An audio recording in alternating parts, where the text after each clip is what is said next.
नमस्कार, बहुत स्वागत है आप सभी का व्यूअर्स आपके प्रोग्राम कहानी कुर्सी की में। मैं हूं सौरभ शर्मा आपके साथ। हमारे चारों मेहमान स्टूडियो में आ चुके हैं। हर्षवर्धन त्रिपाठी जी, विजय त्रिवेदी जी, विनोद अग्निहोत्री जी और समीर चौगांवकर जी। बहुत स्वागत है आप सभी का। आज हम खबरों की शुरुआत करने जा रहे हैं। बड़ी खबर जो कि बरेली से आ रही है और उत्तर प्रदेश की सियासत में आई लव मोहम्मद कैंपेन के बहाने मुस्लिम पॉलिटिक्स कैसे खुलकर हो रही है, इसमें कांग्रेस कैसे एक्टिव हुई है, यह हम आपको बताएंगे। कांग्रेस के सांसद, पूर्व सांसद, नेता कैसे बरेली में आई लव मोहम्मद के नाम पर जो भीड़ जुटाई गई और उस पर पुलिस का लाठीचार्ज और पुलिस पर गोली चलना और उसके बाद से जिस तरीके से योगी सरकार और पुलिस प्रशासन सख्त एक्शन ले रहा है, उसकी सारी बात होगी और उसी में ये सारी राजनीति जो है जुड़ी हुई है। और इस कैंपेन को कैसे एक देशव्यापी रूप दिया गया, इसकी जांच कैसे चल रही है, इसकी बात हम करेंगे। कैसे कानपुर से शुरू हुआ विवाद देश भर में फैला, ये तो एक बात है, इसकी बात हम लोग लगातार कर रहे हैं। लेकिन अब इस आग में घी डालने वाले और कौन कौन से लोग आए, कैसे कैसे बयान आ रहे हैं, इस सब की बात आज होगी। तो मैं सबसे पहले आपको एक इनका अपडेट दे दूं। बरेली वाकये से जुड़े हुए दो आरोपी इदरिस और इकबाल, इनका इनकाउंटर हुआ है। हाफ इनकाउंटर जैसे उत्तर प्रदेश में कहा जाता है। इनके पांव में गोली लगी है। बरेली में सीबीगंज इलाके के पास ये मुठभेड़ हुई उत्तर प्रदेश पुलिस से इनकी, जिसमें इन दोनों आरोपियों के पैर में गोली लगी। इदरिस और इकबाल, इनके पास से तमंचे भी बरामद किए हैं पुलिस ने। कोतवाली के पास हिंसा वाले दिन इदरिस और इकबाल पर पुलिस टीम पर फायरिंग करने का आरोप है। यही वो दो लोग हैं जिन्होंने पुलिस के ऊपर गोली चलाई थी। हिंसा के दौरान इदरिस और इकबाल ने बरेली के एसपी सिटी के गनर की गन छीन ली थी, वो भी पुलिस ने बरामद करी। आप हौसले सोचिए, एसपी के गनर की बंदूक छीनने वाले ये लोग थे, पुलिस के ऊपर तमंचे से गोली चलाने वाले लोग थे। बरेली में ये सब कुछ हुआ था। लेकिन कल से खास तौर पर उत्तर प्रदेश की सरकार और यूपी पुलिस के खिलाफ एक अभियान छेड़ा गया।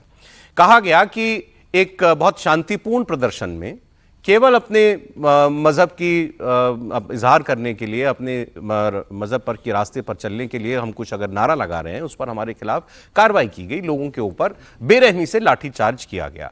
उसकी सच्चाई आज हम आपको बताएंगे। 26 सितंबर को मजहब के नाम पर बरेली का माहौल खराब करने वालों पर एक्शन हो रहा है। बरेली पुलिस ताबड़तोड़ गिरफ्तारियां कर रही है। दर्जनों लोग गिरफ्तार किए जा चुके हैं और इसका जो मास्टरमाइंड है मौलाना तौकीर रजा, वो हिंसा के अगले दिन सुबह ही गिरफ्तार कर लिया गया था। अब उसके करीबियों के ऊपर एक के बाद एक एक्शन हो रहा है। दंगे में शामिल आरोपियों की अवैध प्रॉपर्टी पर बुलडोजर भी चल रहा है। अपडेट यह है कि आज फिर बरेली में प्रशासन का बुलडोजर चलेगा। आज मौलाना तौकीर रजा की प्रॉपर्टी पर बुलडोजर की कार्रवाई की जा सकती है और अधिकारियों ने तौकीर रजा से जुड़ी 8 संपत्तियों को ध्वस्त करने के लिए चिन्हित किया है, जो या तो अवैध रूप से कब्जा करके बनाई गई हैं या अवैध उनका निर्माण अवैध है। इससे पहले कल बीडीए ने कोतवाली के पास एक अवैध ई रिक्शा चार्जिंग स्टेशन पर बुलडोजर चलाया था। यह प्रॉपर्टी तौकीर रजा के करीबी माने जाने वाले शख्स ओमान नाम के व्यक्ति की है। वहीं बरेली हिंसा मामले में गिरफ्तारियां भी बहुत तेजी के साथ हो रही हैं। अब तक 73 लोगों को बरेली पुलिस गिरफ्तार कर चुकी है। गिरफ्तार आरोपियों में से कई तौकीर रजा के खासम खास आदमी भी हैं। इदरिस और इकबाल नाम के दो आरोपियों का हाफ इनकाउंटर हुआ, मैंने आपको बताया, और इनके पांव में जो है वो गोली लगी है। तो ये तो अभी तक का अपडेट था जो वहां पर पुलिस की कार्रवाई हो रही है उससे जुड़ा हुआ। अब मैं आपको बताता हूं इसमें राजनीति कैसे हो रही है। पहले आपको हम कुछ तस्वीरें दिखाते हैं। चलिए मैं पहले आपको लेकिन इस कार्रवाई पर जो तौकीर रजा के का पक्ष रखने वाले लोग हैं उनकी बात सुना देता हूं। बरेली में दंगाइयों पर पुलिस कार्रवाई का खानदान आला हजरत विरोध कर रहा है। तौकीर रजा के भाई ने आरोप लगाया कि बरेली के मुसलमानों को बेवजह यूपी पुलिस, यूपी सरकार सजा दे रही है। बरेली जो है वो मरकज है, मुसलमानों का, सुन्नियों का मरकज है।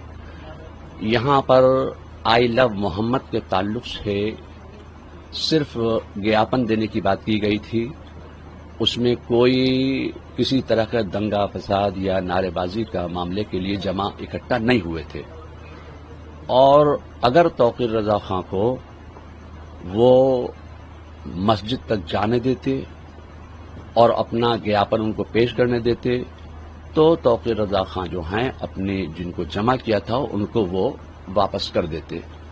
उनको पहले ही हिरासत में ले लिया गया, मस्जिद तक पहुंचने नहीं दिया गया, उनको नमाज भी पढ़ने नहीं दी गई। उसके बाद जो लाठीचार्ज हुआ उससे कुछ हालात खराब हुए।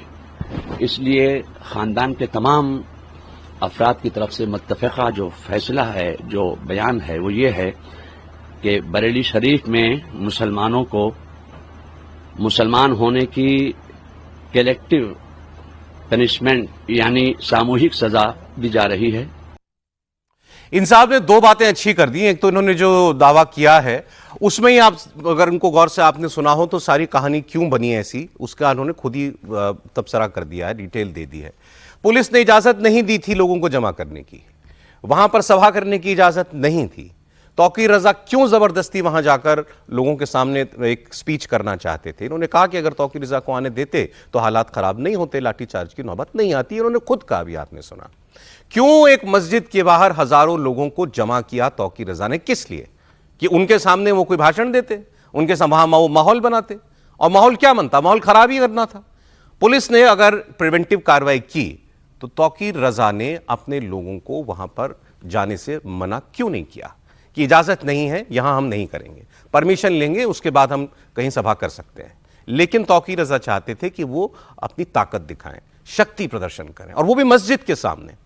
अब इस बात की बात कर लेते हैं कि क्या पुलिस ने एक शांतिपूर्ण तरीके से हो रहे मजमे के ऊपर जबरदस्ती लाठीचार्ज किया। यह दावा किया गया उनके समर्थकों की तरफ से कि लाठीचार्ज करके मुसलमानों को भड़काया गया, वरना वहां पर ऐसी कोई वजह थी नहीं, बेवजह उनको सजा दी गई। कुछ तस्वीरें आज आई हैं। ये पुलिस ने वहां पर चूंकि पहले से एक बंदोबस्त कर रखा था तो ड्रोन वगैरह थे, तो वो उसकी फुटेज अब आई है, वो तस्वीरें आपको मैं दिखाता हूं।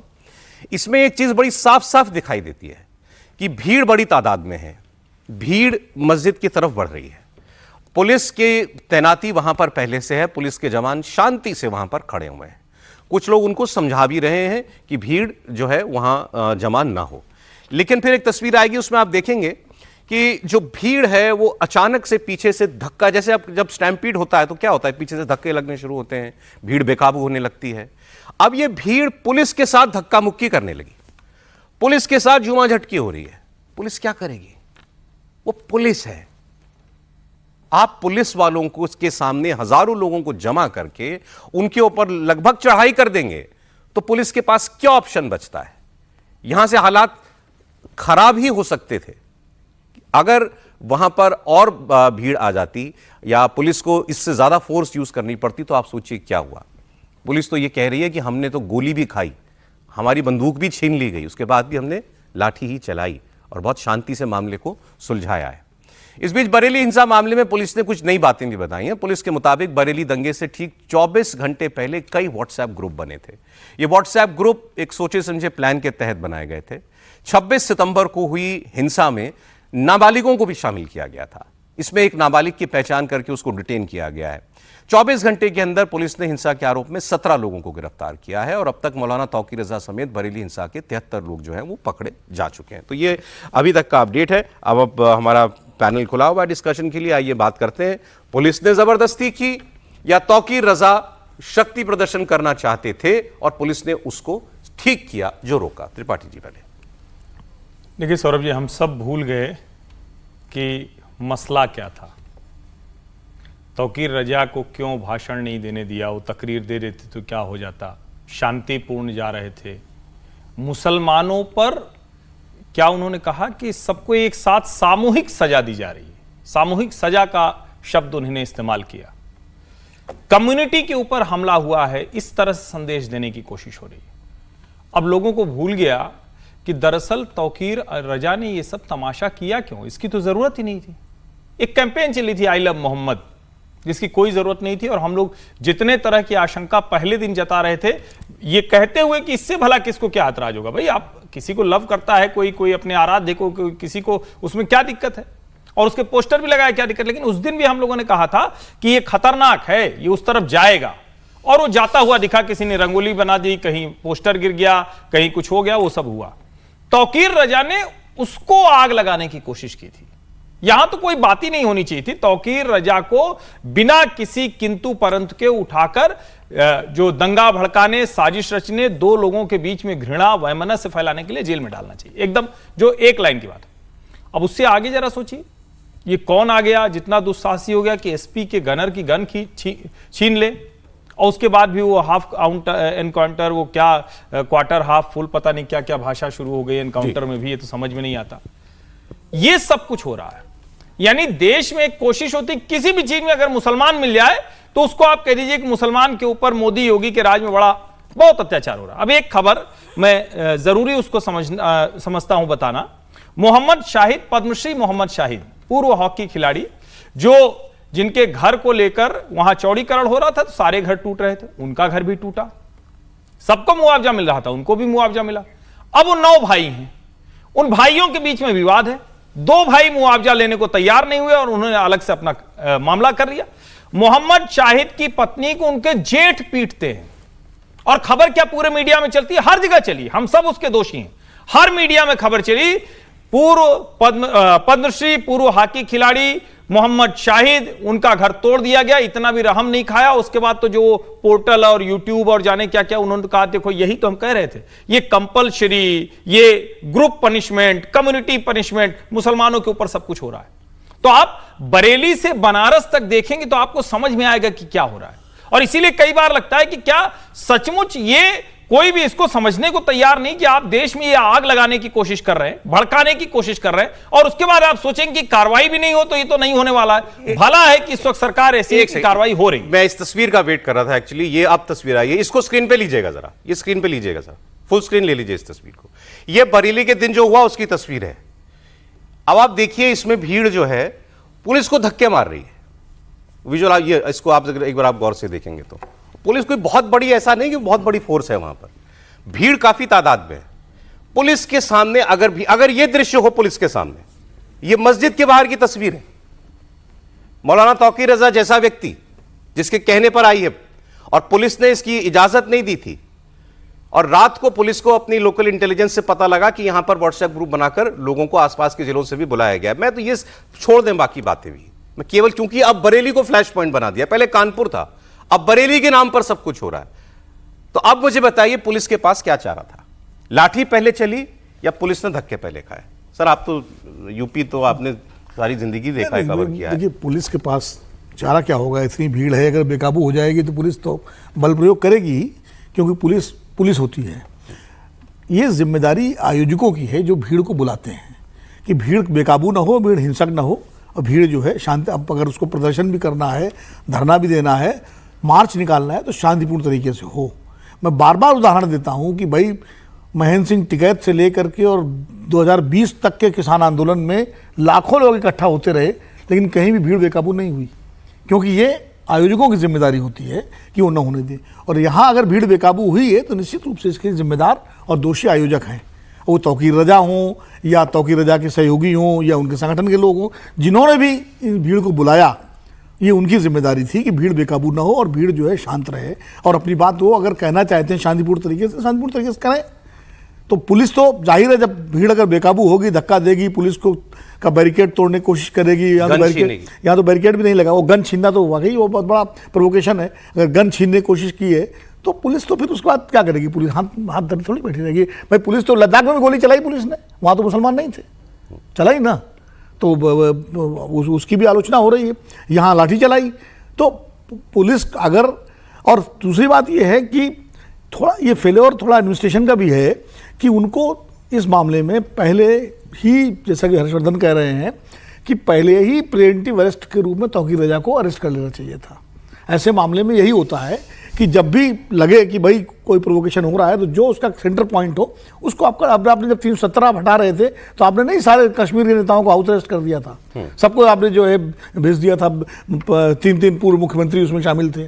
तो ये किया जा सकता था। इसमें कहीं ना कहीं प्रशासन की इंटेलिजेंस की चूक ये है कि वो प्रेम्प्ट नहीं कर पाए कि इस तरह का मामला बनेगा, ये उनकी भी चूक है। अब देखिए साहब, क्योंकि इन्होंने कहा कि मामला शुरू कैसे हुआ था, उत्तर प्रदेश की पुलिस बार बार एक बात कह रही है कि ये सारा का सारा मामला आई लव मोहम्मद कैंपेन के नाम पर जो शुरू हुआ है, इसमें कोई भी एफआईआर, एक भी FIR I love Mohammad banner लगाने के लिए नहीं की गई है। सारी एफआईआर जहां भी हुई हैं, ये कैंपेन शुरू करने होने के बाद हालात जहां पर बिगड़े उसके बाद एफआईआर की गई। कानपुर में भी ऐसा ही किया गया था। अच्छा, कानपुर में हुआ क्या वजह है कि उसके तुरंत बाद जो है ये मामला उन्नाव पहुंचा, महाराजगंज पहुंचा, कौशाम्बी पहुंचा, लखनऊ पहुंचा, नागपुर पहुंचा, उत्तराखंड का काशीपुर पहुंचा, और आपने महाराष्ट्र में भी कुछ एक आध जगहों पर और देखा। क्यों, क्या वजह थी? अगर कानपुर का ही मामला था तो कानपुर तक रहता। कानपुर में अगर एफआईआर हुई थी गलत तरीके से तो कानपुर पुलिस के साथ उसकी वो मामला निपटाया जाना चाहिए था, या यूपी प्रशासन से निपटाया जाना चाहिए था। अदालतें होती हैं इस काम के लिए। देश भर में ये कैंपेन क्यों खड़ा किया जा रहा है? पहले पॉलिटिकल एंगल, बरेली हिंसा के बाद कांग्रेस पार्टी कैसे एक्टिव हुई देखिए। कांग्रेस पार्टी को अचानक तौकीर रजा याद आए। कांग्रेस पार्टी के खासकर मुस्लिम नेता इस मामले में सीधा सीधा अब दखल दे रहे हैं। इमरान मसूद सांसद हैं सहारनपुर से, दानिश अली अमरोहा के पूर्व सांसद हैं, दोनों कांग्रेसी, और दोनों ने आज बरेली जाने का ऐलान किया था। बरेली जाने से पहले प्रशासन ने दोनों को हाउस अरेस्ट कर लिया। सहारनपुर में इमरान मसूद के घर के बाहर भारी पुलिस बल तैनात किया गया है। इमरान पुलिस ने पुलिस के एक्शन को उनकी व्यक्तिगत स्वतंत्रता पर अंकुश बताया है। तो यहाँ से ट्रेन से 2 ही लोग जा रहे थे हम, और ट्रेन से जा रहे थे। हाँ, ट्रेन से जाने का प्रोग्राम था हमारा, तो कार से भी नहीं था, हम तो ट्रेन से जा रहे थे। 6:50 पे था। तो और 6:50 पे जाना था, वहाँ डीआईजी साहब से और एडीजी साहब से मिलना, और 1:30 बजे की ट्रेन से वापसी भी साथ साथ थी। मुझे एक बात बताइए कि हमारे लिए कानून दूसरा होगा और दूसरों के लिए कानून दूसरा होगा। तो देश में अगर इस तरह का माहौल चल रहा हो तो हमें होशियार होना पड़ेगा। फतेहपुर के अंदर मस्जिद में घुस करके जिस तरीके से वहाँ मज़ार पे घुस करके तोड़ फोड़ की गई और पूरा नंगा नाच हुआ कि वहाँ कानून की धज्जियाँ उड़ाई गई, आपने क्या कार्रवाई की? कोई कार्रवाई नहीं की आपने। करके कोई लड़का खड़ा हो गया, आप हाथ पैर तोड़ दोगे। अब दानिश अली की बात सुनिए। इन्होंने तो सीधे सीधे कहा कि उत्तर प्रदेश में मुसलमानों की आवाज दबाई जा रही है, और मैं योगी आदित्यनाथ और बीजेपी को यह चेतावनी देता हूं कि अगर ऐसी दमनकारी नीति उनकी रही तो यह ज्यादा दिन चलेगी नहीं। कि मुख्यमंत्री जिस तरीके की भाषा का प्रयोग कर रहे हैं, अरे आप चुने हुए मुख्यमंत्री, आप वो उत्तर प्रदेश की पूरी आवाम के आप रिप्रेजेंटेटिव हैं, लेकिन आप जिस तरीके की भाषा का प्रयोग कर रहे हैं, शर्म आती है मुझे कि वो मेरे प्रदेश के मुख्यमंत्री। मैं सिर्फ इतना कहना चाहता हूं, मैं शांतिपूर्वक तरीके से, मैं अकेले, मैं कोई लाओ लश्कर भी नहीं ले जाना चाहता, मैं सिर्फ अकेले वहां जो लोगों के ऊपर जुल्म हो रहा है, उनकी दुकानें तोड़ी जा रही हैं, उनके मकान तोड़े जा रहे हैं, जिनका कोई लेना नहीं देना नहीं, और आप मतलब हमारी आवाज को दबाया जा रहा है। ज्यादा दिन तक किसी आवाज को दबा नहीं सकते।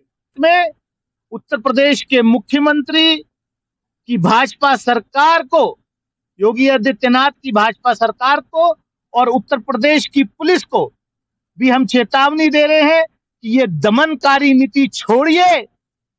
नाइंसाफी और दमन ज्यादा दिन तक नहीं चलता। एक पुरानी कहावत है, चाय से ज्यादा केतली गरम। तो मैं सर ये जानना चाहता हूं, इसमें तो समाजवादी पार्टी भी इतनी एक्टिव नहीं है जितनी कांग्रेस अचानक एक्टिव हुई है, क्या वजह? कांग्रेस को लगता होगा कि जुल्म हो रहा है तो वो लड़ रही है, कि समाजवादी पार्टी के भरोसे तो नहीं रहा। लेकिन आपने खबर बताई कि ये हाउस अरेस्ट कर लिया गया है इमरान मसूद साहब को और दानिश अली साहब को। तो हाउस अरेस्ट का क्या मतलब? जब वो सारी बात अपनी तरफ से, जो भी उसे आप प्रोवोकेटिव कह सकते हैं, नहीं कह सकते, वो कर ही दी है, उसके बाद हाउस अरेस्ट कर रहे हैं। ऐसे ही उनको क्या था तौकीर रजा साहब को, कि जब वो पूरा हो गया, उनको तो पहले हाउस अरेस्ट भी नहीं किया था, जिनकी वजह से सारा हुआ था, तब तक तो उनको किया नहीं था। तो आप कह रहे हैं मोदी योगी जी बहुत लिबरल चल रहे हैं? लिबरल नहीं, मैं ये कह रहा हूँ कि ये किस तरह का हाउस अरेस्ट, मुझे नहीं पता होता कानूनी कार्रवाई किस तरह से होती है, और हाफ एनकाउंटर फुल एनकाउंटर तो मुझे भी नहीं पता। हर्षवर्धन जी बता सकते हैं कि कैसे होता है हाउस अरेस्ट। लेकिन मसला क्या है कि ये जिस समय कार्रवाई करनी चाहिए, प्रीएम्प्टिव एक्सरसाइज, उस पर थोड़ा ध्यान देना चाहिए। अब ये ऐसा तो है नहीं कि नई चीज़ें हो रही हैं। बरेली में, पूरे उत्तर प्रदेश में कुछ ना कुछ सेंसिटिव माहौल बना रहता है, और लोग आपको आइडेंटिफाइड। तौकीर रजा कोई ऐसा नाम है क्या जिसको नहीं पता पुलिस को या प्रशासन को? और हमेशा ही कुछ कुछ होता है, तो वो प्रिएम्प्टिव एक्सरसाइज क्यों नहीं कर? और अभी आपने वो भी बताए, पिक्चर्स जिस तरह से बताई, तो मैं तो कह रहा हूँ कि यदि ऐसा तो है नहीं कि वहाँ पर पता नहीं पड़ता। आपको वाटर कैनन, आपको आंसू गैस, जो भी ज़रूरी चीज़ है उनका इंतजाम करना चाहिए पुलिस को। सर अभी तो लाठी चली तो आवाज दबाई जा रही है और कुचला जा रहा है, और लेकिन पता नहीं क्या क्या हो यदि गया। कुछ और हो जाएगा तब भी आप पर जिम्मेदारी में प्रीएम्प्टिव एक्सरसाइज के तौर पर भी देखना चाहिए कि वाटर कैनन हो, बैरिकेडिंग हो, ये सारे कार्रवाई वहाँ पर होनी चाहिए। और जिन लोगों को अरेस्ट करना है उनको पहले प्रीएम्प्टिव अरेस्ट करें, ऐसा मैं समझता हूँ। वो गनर को आप पुलिस की बंदूक कार्रवाई छीननी- पुलिस की कार्रवाई पर अभी कुछ सवाल उठाने जैसा दिख रहा है मुझे आपको? जो ऐसा एक- नहीं दिख रहा। ये दिख रहा कि उन्होंने थोड़ा कम किया था, उस पर कुछ ज्यादा प्रिएम्प्टिव तरीके से तैयारी करनी चाहिए। अब सब है मेरा ना? लेकिन एक बात और कि ये शहर जो है, मुझे अभी जानकारी मिली कि नया नया बसा है बरेली, क्योंकि अब ये तोड़फोड़ हो रही है ना अवैध निर्माण पर, तो अभी बसा होगा ये शहर, ऐसा मुझे लगा। ठीक है सर, जरा कांग्रेस पर समीर जी, कांग्रेस अचानक जागी है इस इशू पर। देखिए, कांग्रेस को तो अब एक मौका मिला है। अब बिहार चुनाव है और कांग्रेस जिस तरीके से, चाहे वक्फ बिल हो, चाहे मुसलमानों को लेकर जिस तरीके से कांग्रेस की आवाज़ रही है, और कांग्रेस की जो प्रखर मुस्लिम आवाज़ है, इमरान मसूद हो या इमरान प्रतापगढ़ी हो, दानिश अली हो, ये जिस तरीके से मुखरता से बोलते रहे, और मुझे लग रहा है कि अब कांग्रेस को लग रहा है कि भाई इस मामले को मुद्दा उठाना चाहिए। बिहार का चुनाव ज़्यादा दूर नहीं है, उत्तर प्रदेश का चुनाव भी बहुत दूर नहीं है, 2027 में उत्तर प्रदेश का चुनाव होने वाला है। तो अब जो बिहार के अंदर आरजेडी के साथ उनका चल रहा है मुस्लिम वोट के बंदर बाट का, उत्तर प्रदेश में तो अखिलेश यादव के साथ चलेगा ना बंदर बाट का, उसके पहले बंगाल में ममता बनर्जी के साथ चलेगा। तो उस वोट बैंक को कैसे अपने पाले में बनाए रखना और किस तरीके से उस कम्युनिटी को संदेश देना कि हम आपके साथ हैं, आप कुछ भी करो, आप गैर कानूनी काम करो, आप पुलिस पर हमला करो, आप एसपी की गनर की राइफल छीनकर हमला करने की कोशिश करो, आप कुछ भी करोगे, हम आप पे प्रश्न नहीं उठाएंगे, हम आपके साथ खड़े रहेंगे और सरकार को कटघरे में खड़ा करेंगे। सरकार भले ही कितने भी लॉ एंड ऑर्डर को लेकर स्ट्रिक्ट रहे, गलती सरकार की हम बताएंगे।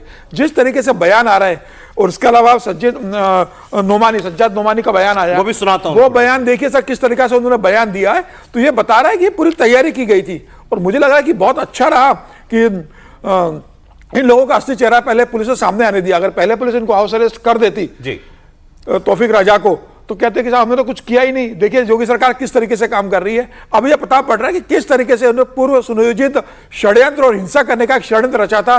कैसे व्हाट्सएप ग्रुप बनाए गए, कैसे फेसबुक पेज पर लोगों को इनवाइट किया गया, कैसे गाड़ियां भेजकर बाहर से लोग बुलाए गए, किस तरीके से तमंचे और बाकी चीजों की व्यवस्था की गई थी। तो इनका असली चेहरा सामने आ रहा है। मुझे लग रहा है योगी प्रशासन ने बता दिया कि इस बार जो हरकत की है उसका खामियाजा आप भुगत रहे हो, फिर से करोगे तो उससे बुरी हालत आपकी अब होगी। आपने जो दो एक बयानों की बात की, all India Muslim personal law board ने कॉल दी है, पहले कॉल दी थी भारत बंद की, लेकिन उसको अब वापस ले लिया है। लेकिन वो कह रहे हैं कि तुरंत मौलाना तौकीर रजा को रिहा किया जाए। सजाद नोमानी भी हैं all India Muslim personal law board के, जिनका भी जिक्र ये कह रहे थे। तो कह रहे ये खुलकर कह रहे हैं कि अब तमाशबीन बनकर नहीं रहा जा सकता। एक वक्त आता है जब लोग सब कुछ सहते हैं, गोली बम बंदूक सब, लेकिन तब्दीली ला करके रहते हैं। बात हो रही थी कानपुर से शुरू हुए ये आई लव कैंपेन की, और कैसे विवाद देश भर में फैला और अब सड़कों पर भीड़ भी जमा होने लगी है, और भीड़ जो है उग्र भी हो रही है। और भीड़ का मकसद क्या है, इन सारे सवालों का जवाब आपको जानना हो तो अब कुछ मौलानाओं की बातें भी सुन लीजिए। और ये छोटे मौलाना नहीं है, इस कैंपेन को कैसे ये लोग आगे बढ़ा रहे हैं, शहर शहर पहुंचा रहे हैं, वो आपको पता चल जाएगा। सबसे पहले आपको दिखाते हैं मौलाना महमूद मदनी की बात। महमूद मदनी जी जमीयत उलेमा हिंद के अध्यक्ष हैं, और ये कह रहे हैं कि मुसलमान किसी भी किस्म की कुर्बानी से नहीं डरता। हम पैगंबर साहब से प्रेम, आज्ञा पालन और अनुसरण के परिणाम स्वरूप अल्लाह की खुशी हासिल करते हैं। उनके बिना सब कुछ अधूरा है, और इसलिए मुसलमान हर तरह का बलिदान देने से पीछे नहीं हटता। अगर मुल्क में इस तरह के हालात पैदा करने की कोशिश की जाएगी तो मुसलमान तो हर कुर्बानी देने के लिए तैयार है। ये 3 बाइटें कह रहे थे ना। अब मौलाना तौकीर रजा हो या मौलाना मदनी हो, ये अकेले नहीं है जो इस कैंपेन के जरिए मुस्लिम सेंटिमेंट को छेड़ रहे हैं, भड़का रहे हैं। इस फहरिस्त में बहुत सारे और नाम भी हैं। मौलाना मदनी की और कुछ बातें तो वो आप सुना दीजिए, फिर मैं आपको मौलाना नोमानी की बात सुनाऊंगा। इन्होंने तब्दीली का रास्ता बताया। तब्दीली का रास्ता इनका यह है कि एक वक्त आता है जब चिंगारी भड़कती है और ऐलान करके अवाम मैदान में कूद जाती है, लोग मारे जाते हैं, गोलियां खाते हैं, बम से उड़ाए जाते हैं, लेकिन सब बर्दाश्त कर लेते हैं, स्टेटस को बर्दाश्त नहीं करते। इससे ज़्यादा साफ साफ वो क्या कह दें और क्या कह सकते थे। और फिर जब इन सब बातों को जोड़ा जाएगा तो फिर ये कहा जाता है कि आप खामखा बदनाम करने की कोशिश कर रहे हैं। त्रिपाठी जी, इनकी बात भी सुनी और आपने कांग्रेस के नेताओं की बात भी सुनी। देखिए, मैं तो बहुत स्पष्ट तौर पर मानता हूं। अच्छा, उससे पहले कल की मैं एक बात बता दूं। कल एक नेताजी मिले, अच्छे भले नेता थे, बड़ी पार्टी के नेता हैं। उन्होंने कहा कि भाई हम तो इस पर बोलेंगे नहीं, क्योंकि हम अच्छा भी बोल रहे होंगे आई लव मोहम्मद कैंपेन वाले पे, और कहीं मुंह से कुछ गलत निकल गया, आप भय समझिए। और कई बार तो मुझे ये भी लगता है कि जो सेकुलरिज्म के नाम पे जो नेताजी लोग हैं ना, वो डर के मारे ये सब कर रहे हैं। अब इतना डर है, उसी डर को ये नोमानी, ये मदनी, ये तौकीर रजा बढ़ाते हैं। योगी आदित्यनाथ डरने को तैयार नहीं, योगी आदित्यनाथ उस फियर पॉलिटिक्स को आगे बढ़ने देने को तैयार नहीं। तब दूसरा वाला रास्ता निकाला जाता है कि अरे हम तो पिट रहे हैं, हमारे साथ ये हो रहा है, गलत हो रहा है। और मुझे कहीं कोई जरा सा भी इसमें संकोच नहीं दिखता है कि ये जो अंत में नोमानी जी ने कहा, ये पूरी तरह से भड़काऊ भाषण है। अगर कोई सामान्य व्यक्ति दे तो उसको पुलिस उठा के जेल में डाल देगी, न्यायाधीश महोदय भी उसको कुछ दिन जमानत नहीं देंगे। लेकिन इनको न तो इनके खिलाफ एफआईआर दर्ज हो पाती है, न इनको पुलिस उठा पाती है, और पुलिस उठाए भी तो न्यायालय में जाकर छूट जाएंगे। ये होगा कि ऐसा कुछ तो था नहीं, आपने क्यों किया।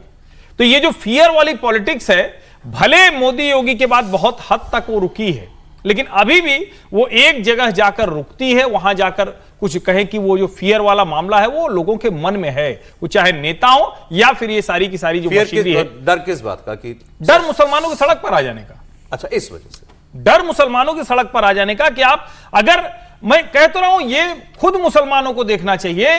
4 तारीख से लेकर आज सितंबर बीत गई, अक्टूबर में हम चले आए, कहीं किसी ने, किसी हिंदू ने आई लव मोहम्मद के नाम पर कोई ऐतराज जताया ही नहीं। फिर भी इतना दंगा काट दिया, शहर शहर, गली गली, जगह जगह इतना कुछ हो गया। और उसके बाद तौकीर रजा, नोमानी और ये मदनी जो बात कर रहे हैं, इसको जरा सुनिए। और कांग्रेस सड़क पर क्यों आना चाहती है? नहीं, कांग्रेस, देखिए, कांग्रेस की मंशा तो बड़ी स्पष्ट है। कांग्रेस ये चाहती है कि ये सब कुछ होता रहे, उसमें कुछ ऐसा दिखे कि सरकार बड़ी मुसीबत में है। उनको ऐसा नहीं है, ये लोग कांग्रेस के लिए भी मुसीबत बनते हैं। और यही तौकीर रजा के समय में बरेली 2-2, 3-3 महीने दंगों में रहता था। यही तौकीर रजा के समय समाजवादी पार्टी के समय में हिम्मत नहीं होती थी, बसपा के समय में हिम्मत नहीं होती थी कि इसको कोई हाथ डाल देगा। तो चीजें बहुत बदली हैं। कांग्रेस को यह लगता है कि हम उसका लाभ लेकर सत्ता विरोधी एक नैरेटिव है उसको खड़ा कर देंगे। मुसलमान पिट रहा है, मुसलमान बड़ी मुश्किल में है, वो नैरेटिव चलेगा। 2015 में मौलाना तौकीर रजा को गिरफ्तार किया गया था, 1 महीना कर्फ्यू लगा था बरेली के अंदर, लेकिन 2 दिन के अंदर छोड़ना पड़ा था। और उस वक्त चीफ मिनिस्टर मायावती जी थी, जो लॉ एंड ऑर्डर पर 15 में तो अखिलेश थे, 10 में, सर माफ कीजिएगा, 15 साल पहले की बात, 10 में, 7 से 12 वाली सरकार पर। और वो तो लॉ एंड ऑर्डर पर सख्त मानी जाती थी तब भी, और 1 महीना कर्फ्यू लगाना पड़ा था बरेली शहर के अंदर। All India Muslim personal law board ने इस मामले में क्या किया है आपको बता दूं। पहले उन्होंने भारत बंद का ऐलान किया था 3 अक्टूबर को, और मुसलमानों से अपनी दुकानें बंद रखने का आह्वान किया था। बरेली हिंसा के विरोध में यह बंद बुलाया गया था। अब इसको अपना ये भारत बंद जो है उन्होंने वापस ले लिया है, लेकिन मांग की है कि मौलाना तौकीर रजा को फौरन रिहा किया जाए। इन्होंने पुलिस कार्रवाई को जालिमाना बताया है और कहा था कि कानपुर में जो प्रदर्शन किया वो मुसलमानों का कोई जुर्म नहीं था। हम योगी आदित्यनाथ के धमकी भरे बयानों की निंदा करते हैं, ये all India Muslim personal law board कह रहा है। सर, ये टकराव भड़काया जा रहा है या हो गया, और क्या और बढ़ने वाला है? नहीं, पहले तो हो गया, कानपुर में तो हो गया, लेकिन अब जो है वो बढ़ाया जा रहा है, भड़काया जा रहा है, जो भी आप कह लीजिए, क्योंकि अब एक मुद्दा मिल गया। मुस्लिम जो मौलाना लोग हैं उनको भी, और उनको भी अपने कौम के साथ खड़े होने का दिखना है। अब जैसे अभी हर्षवर्धन जी कह रहे थे कि भाई ये कुछ भी बोलें, न इन पे कार्रवाई होगी, अगर होगी भी तो कोर्ट से भी छूट जाएंगे। यही तो दिक्कत हमारे सिस्टम की। एक नेता थे जो दिल्ली में, उन्होंने भी कहा था डीसीपी के सामने कि अगर पुलिस करे नहीं तो हम ही फिर इनका इलाज करेंगे। वो मंत्री बन गए दिल्ली सरकार में, आज उनका भी कुछ नहीं हुआ। तो ऐसे चाहे इधर क्यों चाहे उधर क्यों, प्रशासन सिस्टम के सामने ये बड़ी मजबूरी है कि तमाम भड़काऊ बयान देने वालों जो है उनको सियासी संरक्षण मिलता है, कभी इधर से कभी उधर से, और राजनीतिक दलों के समर्थन में खड़े हो जाते हैं। तो सिस्टम क्या करे पुलिस और क्या करे अदालत? ये बड़ी समस्या है भारतीय लोकतंत्र की। कभी किसी के पक्ष में एक पक्ष खड़ा हो जाएगा तो दूसरे पक्ष में दूसरा खड़ा हो जाएगा।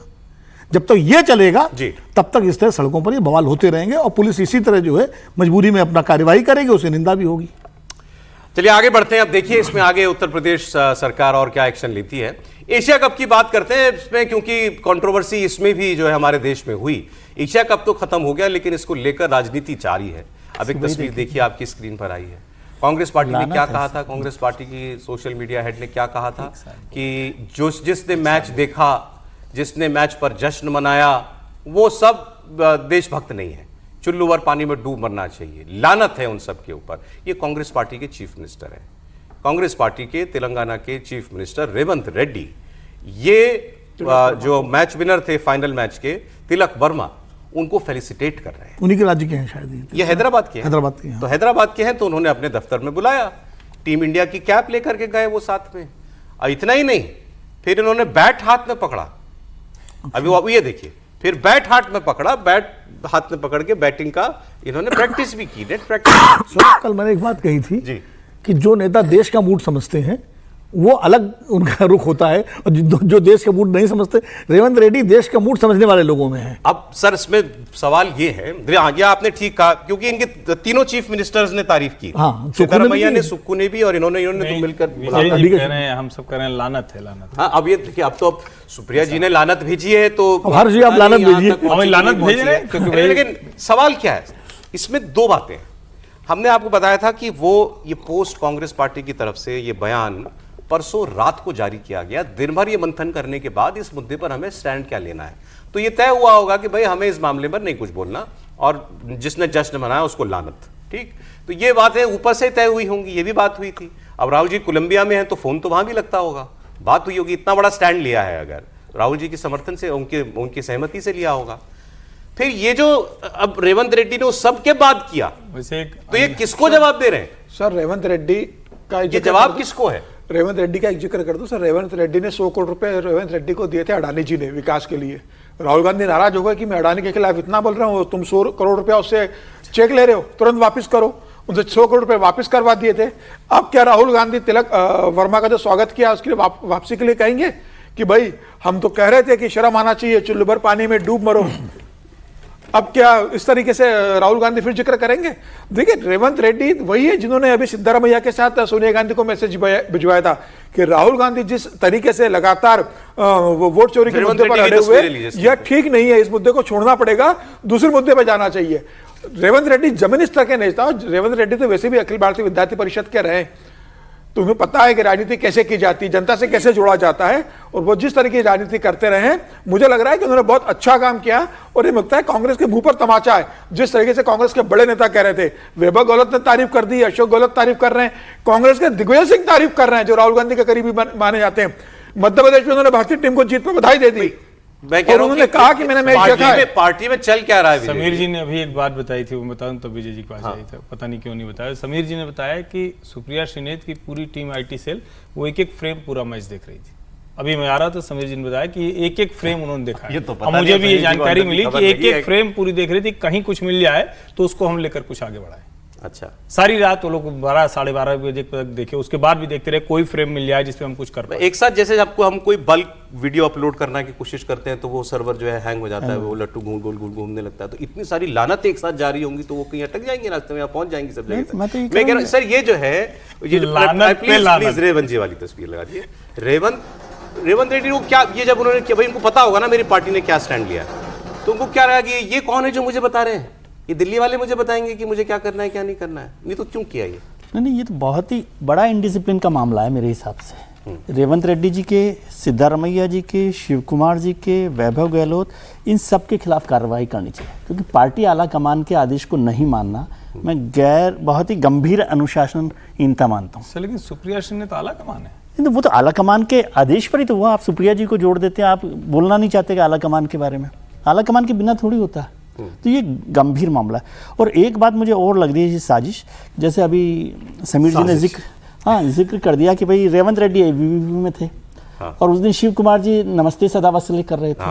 ओहो, तो कुछ तो मामला गड़बड़ है। अब ये भी चेक करना पड़ेगा, संघ के 100 साल ही पूरे हो रहे हैं। नहीं, अभी चेक करना पड़ेगा कि कांग्रेस के कितने जो बड़े नेता हैं। लेकिन एक चीज आपने नोटिस की कि जितने लोगों ने इस बात को नहीं माना सुप्रिया जी को, वो सब लोग सत्ता में हैं, कांग्रेस की सब पावर में है, सब पावर में। उनको ये लगता होगा कि हम लोग पावर में लाते हैं, हमारी वजह से वोट आता है, आप राज्यों में हो तो हमारी वजह से हो। अच्छा, मतलब लेकिन फिर भी भाई दिल्ली तो दिल्ली है ना सर, तो दिल्ली से आदेश गया था, लानत का आदेश दिल्ली से गया था, उसको नहीं मान रहे, तो ये किसको क्या नहीं समझ रहे? मैं ये जानना चाहता हूं। कांग्रेस पार्टी की लोकतांत्रिकता है ना, लोकतांत्रिकता कि नेताओं को आजादी है अपने हिसाब से क्षेत्रीय स्तर पर अपनी भावनाओं को देखते हुए वो फैसला ले। कोई डिक्टेट थोड़ी था, ये प्रवक्ता से कह दिया गया भाई आप एक लाइन आप दे दीजिए, और जिसको मानना हो माने, ना मानना वो व्हिप थोड़ी जारी होता है इस मामले में। ये तो डेमोक्रेसी है उन पार्टी के। जैसे सुब्रमण्यम स्वामी हैं बीजेपी में, कुछ भी बोलते रहते हैं, पार्टी में हैं, बने हुए। है ना? ये वाला सर मत लीजिए। नहीं, मैं डेमोक्रेसी ये वाला स्वामी को ये वाली तुलना ठीक नहीं। स्वामी जी तो कांग्रेस के अंदर अच्छा, वैसे मैं तो मेरे को कह रहा हूँ ये हिंदी अब का इसको इतना देखिए, ज्ञान- ये लोकतांत्रिकता जो है कई बार सर इसको अराजकता भी कह सकते हैं, लोकतांत्रिकता भी कह सकते हैं, मुझे अलग नहीं अलग पता कांग्रेस ये की सर जो लोकतांत्रिकता कह रहे इतनी हैं- है सर, जब अशोक गहलोत से विधायक दल की बैठक लेने मल्लिकार्जुन खड़गे और अजय माकन गए थे, नहीं देखिए तो कैसे मल्लिकार्जुन खड़गे को भगा दिया था, कैसे अशोक गहलोत का इस्तीफा नहीं हुआ था, कैसे अशोक गहलोत ने मना कर दिया कि मैं राजस्थान नहीं छोड़ूंगा, मैं सचिन पायलट को मुख्यमंत्री नहीं बनने दूंगा, मैं राष्ट्रीय अध्यक्ष नहीं बनूंगा। तो कैसी लोकतांत्रिकता है कांग्रेस के अंदर? अगर ऐसी लोकतांत्रिकता कांग्रेस के अंदर है तो भगवान ही बचाए। सर, मैं सिंपल एक लाइन का मेरा नहीं, सवाल वैसे वैसे ये क्या वो- लोकतांत्रिकता बीजेपी में भी दिखाई पड़ी। पूछे कैसे, सुनिए, योगी आदित्यनाथ थे, जी। 150 विधायक के खिलाफ दर्शन बैठ गए विधानसभा में, अपनी सरकार के खिलाफ, ठीक बात, एक विधायक के खिलाफ वो भी कार्रवाई नहीं हुआ था सर, वही हुई। हुआ था। और सुनिए, क्या- राधा मोहन सिंह पूरे दस्तखत लेकर गए 168 विधायकों के राज्यपाल के पास। सर, हाँ, कॉलम थोड़ी होते हैं जो दोनों तरफ नहीं, करने मैं कह रहा हूँ कि लोकतंत्र, भाई ये भारतीय लोकतंत्र की लोकतांत्रिकता है पार्टियों की, जो बात हो रही है उसकी। ये मैं कह रहा हूँ कि कांग्रेस में भी है, बीजेपी में भी है। क्या ये कांग्रेस की लाइन ये बिना, कल भी मैं आपसे पूछ रहा था, बिना राहुल गांधी से पूछे तय हो गई होगी क्या सर, और अगर नहीं हो सकता तो क्या इनको नहीं पता चला होगा? नहीं सर, हर्ष जी की बात ही मैं कह रहा हूँ कि हर्ष जी कह रहे हैं कि सुप्रिया जी ने लिखा है। मैं तो कह रहा हूँ कि बिना आला कमान के कोई पार्टी का स्पोक्स पर्सन इतनी, ये लाइन नहीं है ना, ये फैसला सुप्रिया जी की है। पीड़ा भी हो सकती आप है इसको ना? लाइन की तरह से क्यों, मत कहिए। सुप्रिया जी की पीड़ा भी नहीं हो सकती? नहीं, सुप्रिया जी की पीड़ा नहीं हो सकती है इस तरह से जो की गई है, ये लाइन है। और इसको फैसले के तौर पे देखिए, कांग्रेस के फैसले के तौर पर।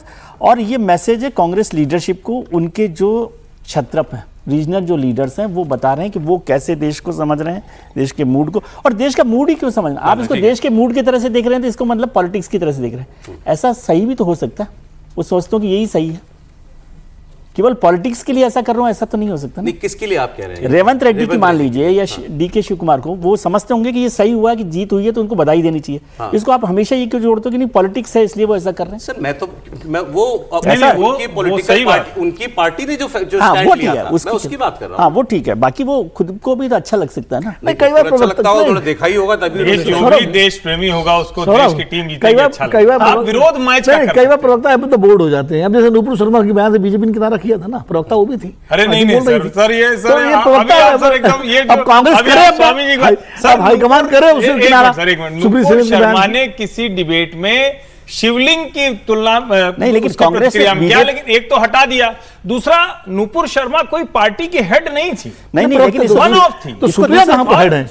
अरे सोशल मीडिया डिजिटल के हेड है। सुप्रिया सर आईटी सेल के हेड है, और सुप्रिया ने जो वीडियो बनाया है उस पर कोई अभी तक कोई खंडन नहीं आया है। कोई ये राहुल हाँ, गांधी ये की बात लाइन है। है इसको सर। मैं कह रहा हूं, खंडन आना आप चाहिए। नुपुर शर्मा अरे का राहुल कह रहे हैं। गांधी राहुल गांधी की लाइन मैं ये कह रहा हूं, आप ये नुपुर राहुल शर्मा का गांधी- जिक्र कर रहे हाँ, हैं। तो खड़गे जी की लाइन कुछ और होगी, राहुल जी बीजेपी ने कहते अलग हैं कर लिया ना, तो राहुल जी कहते अरे हैं, सर खड़गे साहब कहते हैं कि भाई आज ये आप जो है पार्टी का आज आप सही जो है नवमी के दिन सर मतलब मौज ले रहे हैं। सर, डेविल्स एडवोकेट का रोल प्ले करना पड़ेगा कि नहीं करना पड़ेगा? नहीं, मैं ये कह रहा हूं कि नहीं, बीजेपी, लेकिन- आपने कहा कि बीजेपी ने विड्रॉ किया था नुपुर शर्मा वाले मामले में, तो कांग्रेस ने विड्रॉ किया क्या? नहीं, ये सुप्रिया करना के साथ चाहिए। नहीं है, नहीं कर, सुप्रिया के बयान के साथ नहीं है। विजय हो सकता है कांग्रेस का तरीका इस तरह विड्रॉ करने का हो, रेवंत रेड्डी विड्रॉ कर रहे हैं, सुक्खू कर रहे हैं, हाँ, ये विड्रॉल लिया है, विड्रॉल ही है।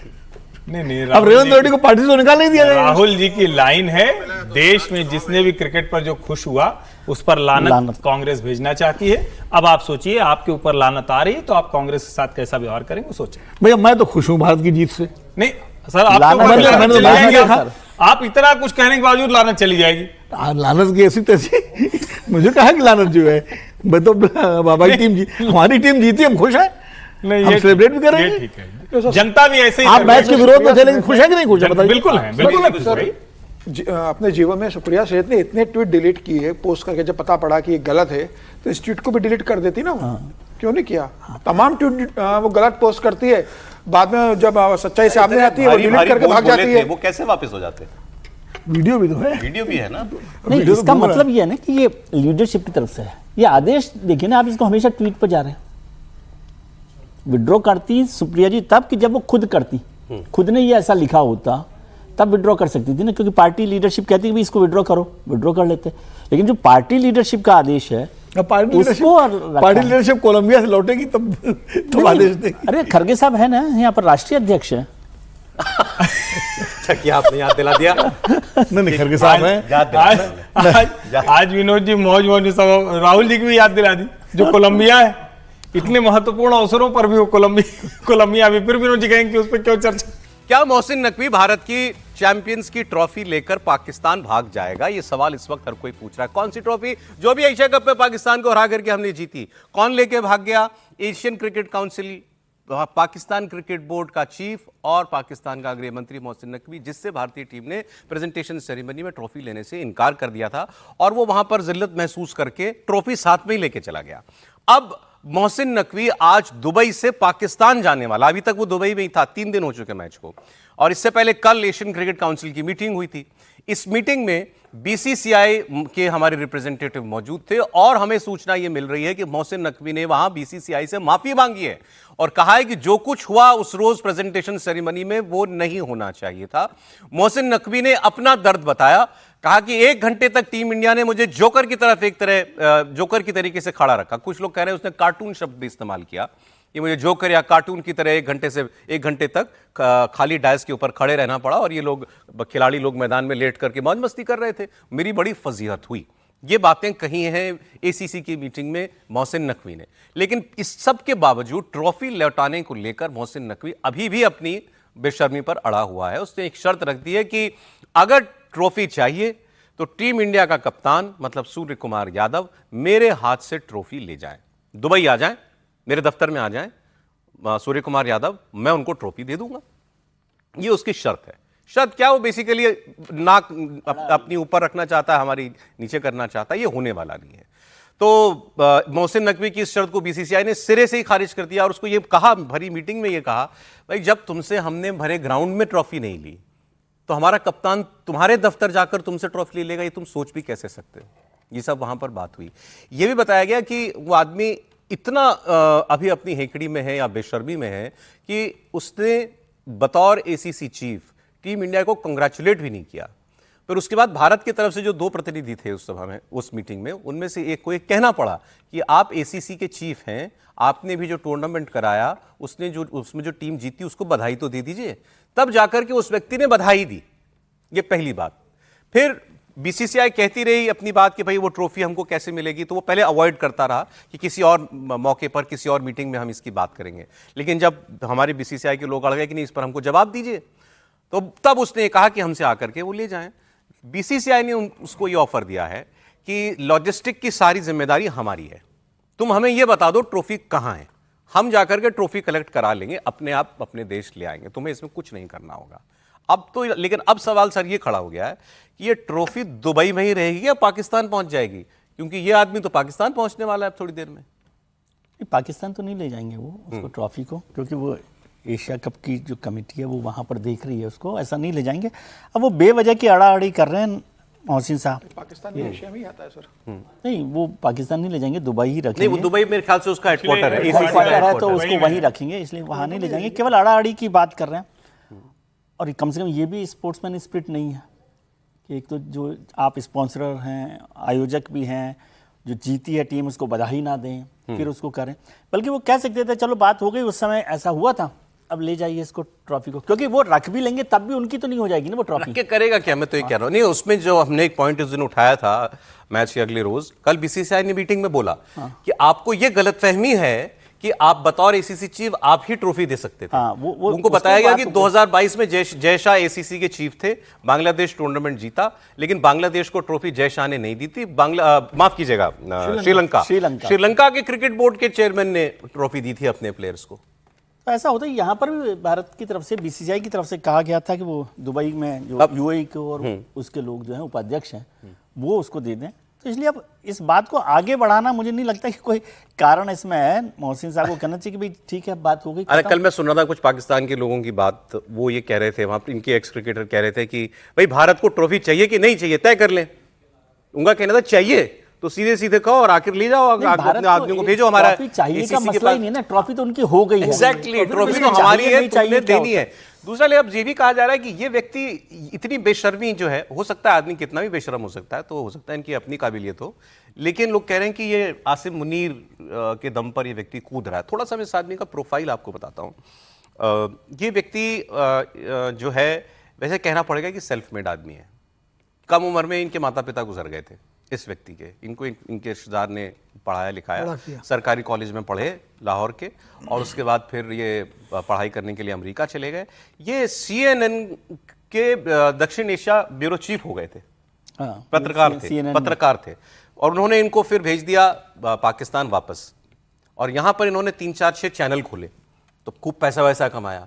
फिर उन्होंने शादी की, तो शादी की एक पुलिस फैमिली में की। इनके जो ससुर थे गुजरांवाला के SSP थे। ये मैं आपको बैकग्राउंड इसलिए बता रहा हूं क्योंकि ये पता चलता है कि आदमी किस दम पर आखिर इस हद तक जा रहा है।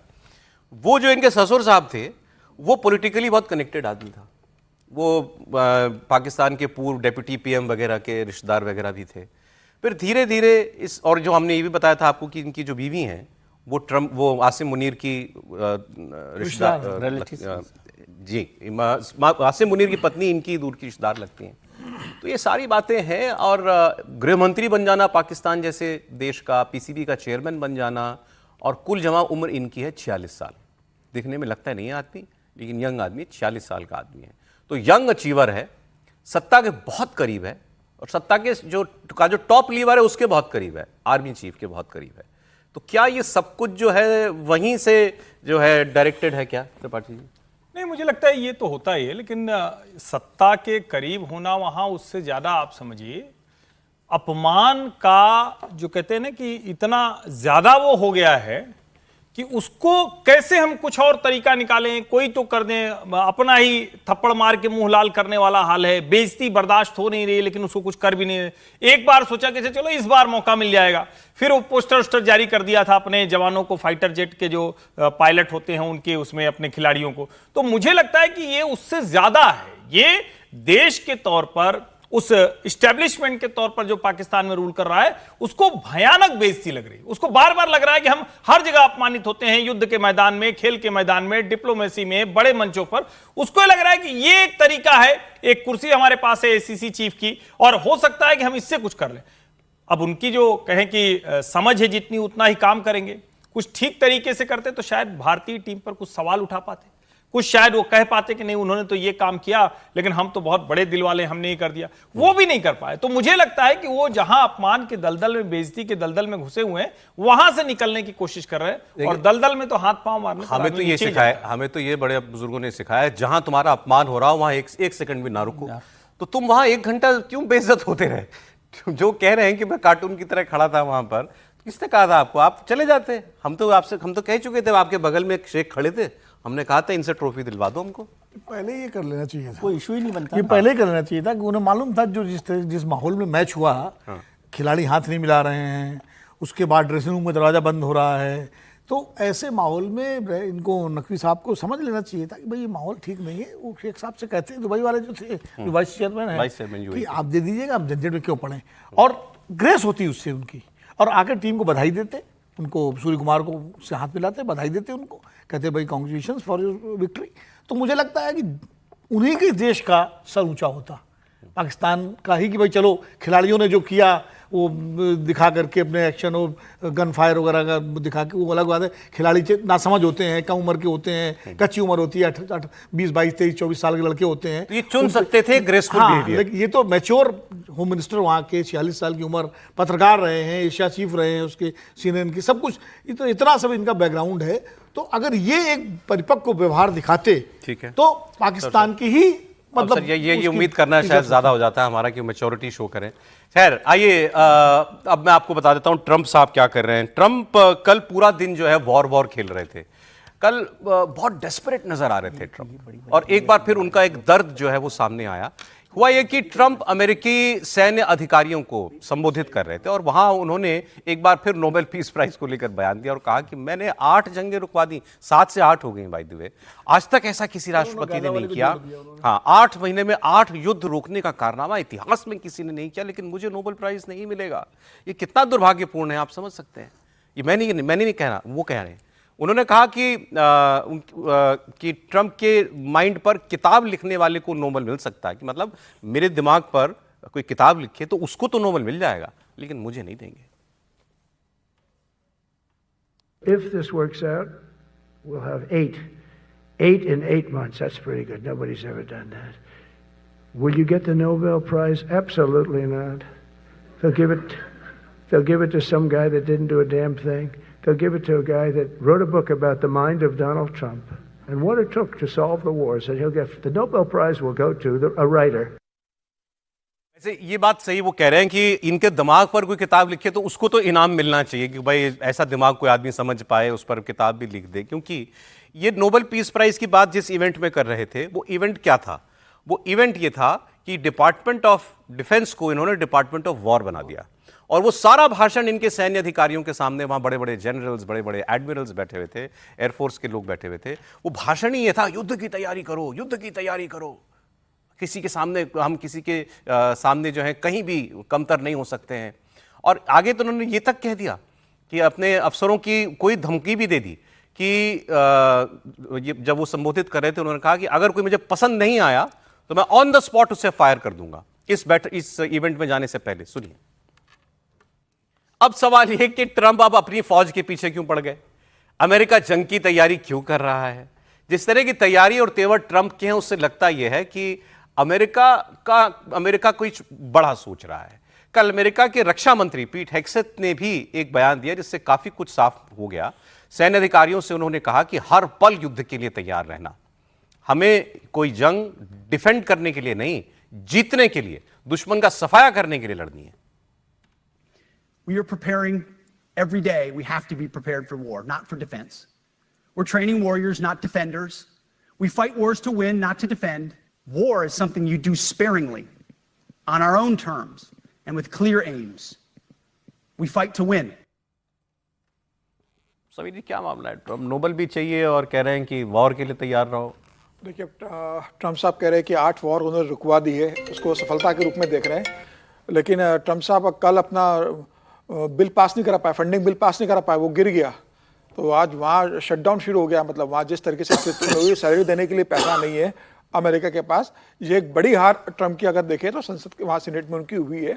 तो ट्रंप अभी जिस तरीके से लगातार जिक्र कर रहे हैं और नोबेल पीस प्राइज के लिए वो कह रहे हैं, अब उनको लग रहा है कि जिस तरीके से उन्होंने नेतन्याहू से माफ़ी मंगवा दी कतर को लेकर, जिस तरीके से उन्होंने 20 सूत्रीय जो एक गाजा को लेकर जो सीज फायर का प्लान तैयार किया है, उसको लेकर नेतन्याहू ने जो सहमति दर्शाई है, तो उन्हें लग रहा है कि भाई अब ये वॉर भी लगभग रुक ही गया है मेरा। बस एक ये रूस और यूक्रेन का वॉर जो है वो भी रुकवा नहीं पाए। उनको लग रहा है कि अगर वो वॉर भी रुक जाएगा तो ट्रंप बिल्कुल पूरा अधिकारी बन जाएंगे नोबेल पीस प्राइज लेने के। अब ट्रंप को लग रहा है, लेकिन ट्रंप जिस तरीके की भाषा का इस्तेमाल कर रहे हैं, एक तरफ तो आप पीस प्राइज का, नोबेल प्राइज का उम्मीद कर रहे हो कि भाई मेरे युद्ध रुकवाए, दूसरी तरफ आपके ही मंत्री और आप ही युद्ध के लिए तैयार रहने के लिए कह रहे हो। आप कह रहे हो कि हम डिफेंस के लिए युद्ध नहीं लड़ेंगे, हम तो जीतने के लिए युद्ध लड़ेंगे। तो किससे युद्ध लड़ने की प्लान आप तैयारी कर रहे हो? क्या आप चीन से युद्ध लड़ने की तैयारी कर रहे हो? क्या आप रूस से युद्ध लड़ने की तैयारी कर रहे हो? अमेरिका तैयारी किससे कर रहा है युद्ध लड़ने की? अभी तक तो टैरिफ युद्ध लड़ रहा था, टैरिफ तमाम दुनिया के देशों पर लगा दिए हैं, तमाम तरह के सैंक्शंस लगा दिए। क्या ये नए फ्रंट पर ट्रंप अपने आप को लेकर जाना चाहते हैं? तो भगवान ही मालिक है ट्रंप के दिमाग में क्या चल रहा है, वो कब क्या बोलते हैं। कभी कहते हैं कि भाई वर्ल्ड पीस के लिए मैं सबसे आगे हूं, और अब एक बयान और सुनिए। आपने ठीक कहा इनके दिमाग में क्या चलता है। एक आगे एक बयान लगा होगा, वो ऊपर कर दीजिए। ट्रंप ने जो बोला सबमरीन के ऊपर, कल एक बड़ा इन्होंने चौंकाने वाला और डराने वाला भी मैं तो कहूंगा एक स्टेटमेंट दिया। इन्होंने कहा कि रूस जो है, एक रूसी मंत्री के लिए इन्होंने कहा कि वो बेवकूफ आदमी है, वो रूस का प्रधानमंत्री है जिसके लिए वैसे ये बात कह रहे थे। इन्होंने कहा कि उसने न्यूक्लियर वॉर का नाम लिया था उस बेवकूफ आदमी ने, तो मैंने रूस की तरफ, उस रूस के तट के पास अपनी अमेरिकी न्यूक्लियर सबमरीन भेज दी है। और इन्होंने कहा कि अमेरिका को कोई न्यूक्लियर की धमकी न दे, अगर कोई ऐसा करेगा तो अमेरिका के पास दुनिया के सबसे हाईटेक, सबसे ताकतवर न्यूक्लियर हथियार है और हम इसके बारे में सोचते नहीं हैं। अब ये कह रहे हैं कि हमारे पास सबसे बेहतरीन हथियार हैं, न्यूक्लियर हथियार हैं, सबमरीन हैं, जरूरत आई तो, लेकिन हम इसके बारे में सोचते नहीं हैं। और वहाँ कह रहे हैं कि डिपार्टमेंट ऑफ वॉर, वो भी इसी तस्वीर अलास्का में मिले थे अभी कुछ हफ्ते पहले पुतिन से, अच्छी अच्छी मीठी मीठी बातें की थी। अब रशिया की तरफ न्यूक्लियर सबमरीन भेज दिए। क्या चल रहा है सर? ये जो मोहसिन नकवी साहब है अमेरिका के, अमेरिका के मोहसिन नकवी, वैसे ही हो रहा ना, हर दिन किसी न किसी बात पे बेइज्जत होते हैं, किसी किसी बात को। मुझे तो समझ नहीं आ रहा कि नोबेल पीस प्राइज़ का मतलब क्या होता है। जो व्यक्ति अपने डिपार्टमेंट का नाम भी डिफेंसिव वॉर कर दे, दुनिया भर में वॉर को डिफेंस के तौर पे देखा जा रहा है। यदि भारत को आप देखिए, समझिए भारत को, कि जब हमने न्यूक्लियर वो किया, टेस्ट किया वाजपेयी जी के वक्त में 98 में, तो वाजपेयी जी ने कहा कि नो फर्स्ट यूज़ और ये हमें केवल डिफेंस की ताकत के लिए कि भाई भारत की ताकत एक डिफेंस के तौर पर बनी रहे, डेटरेंस के लिए, उसके लिए इस्तेमाल किया जाए। और एनपीटी, सीटीबीटी और ये सारी जो लोग बातें करते हैं वो डेटरेंट का मसला है ना।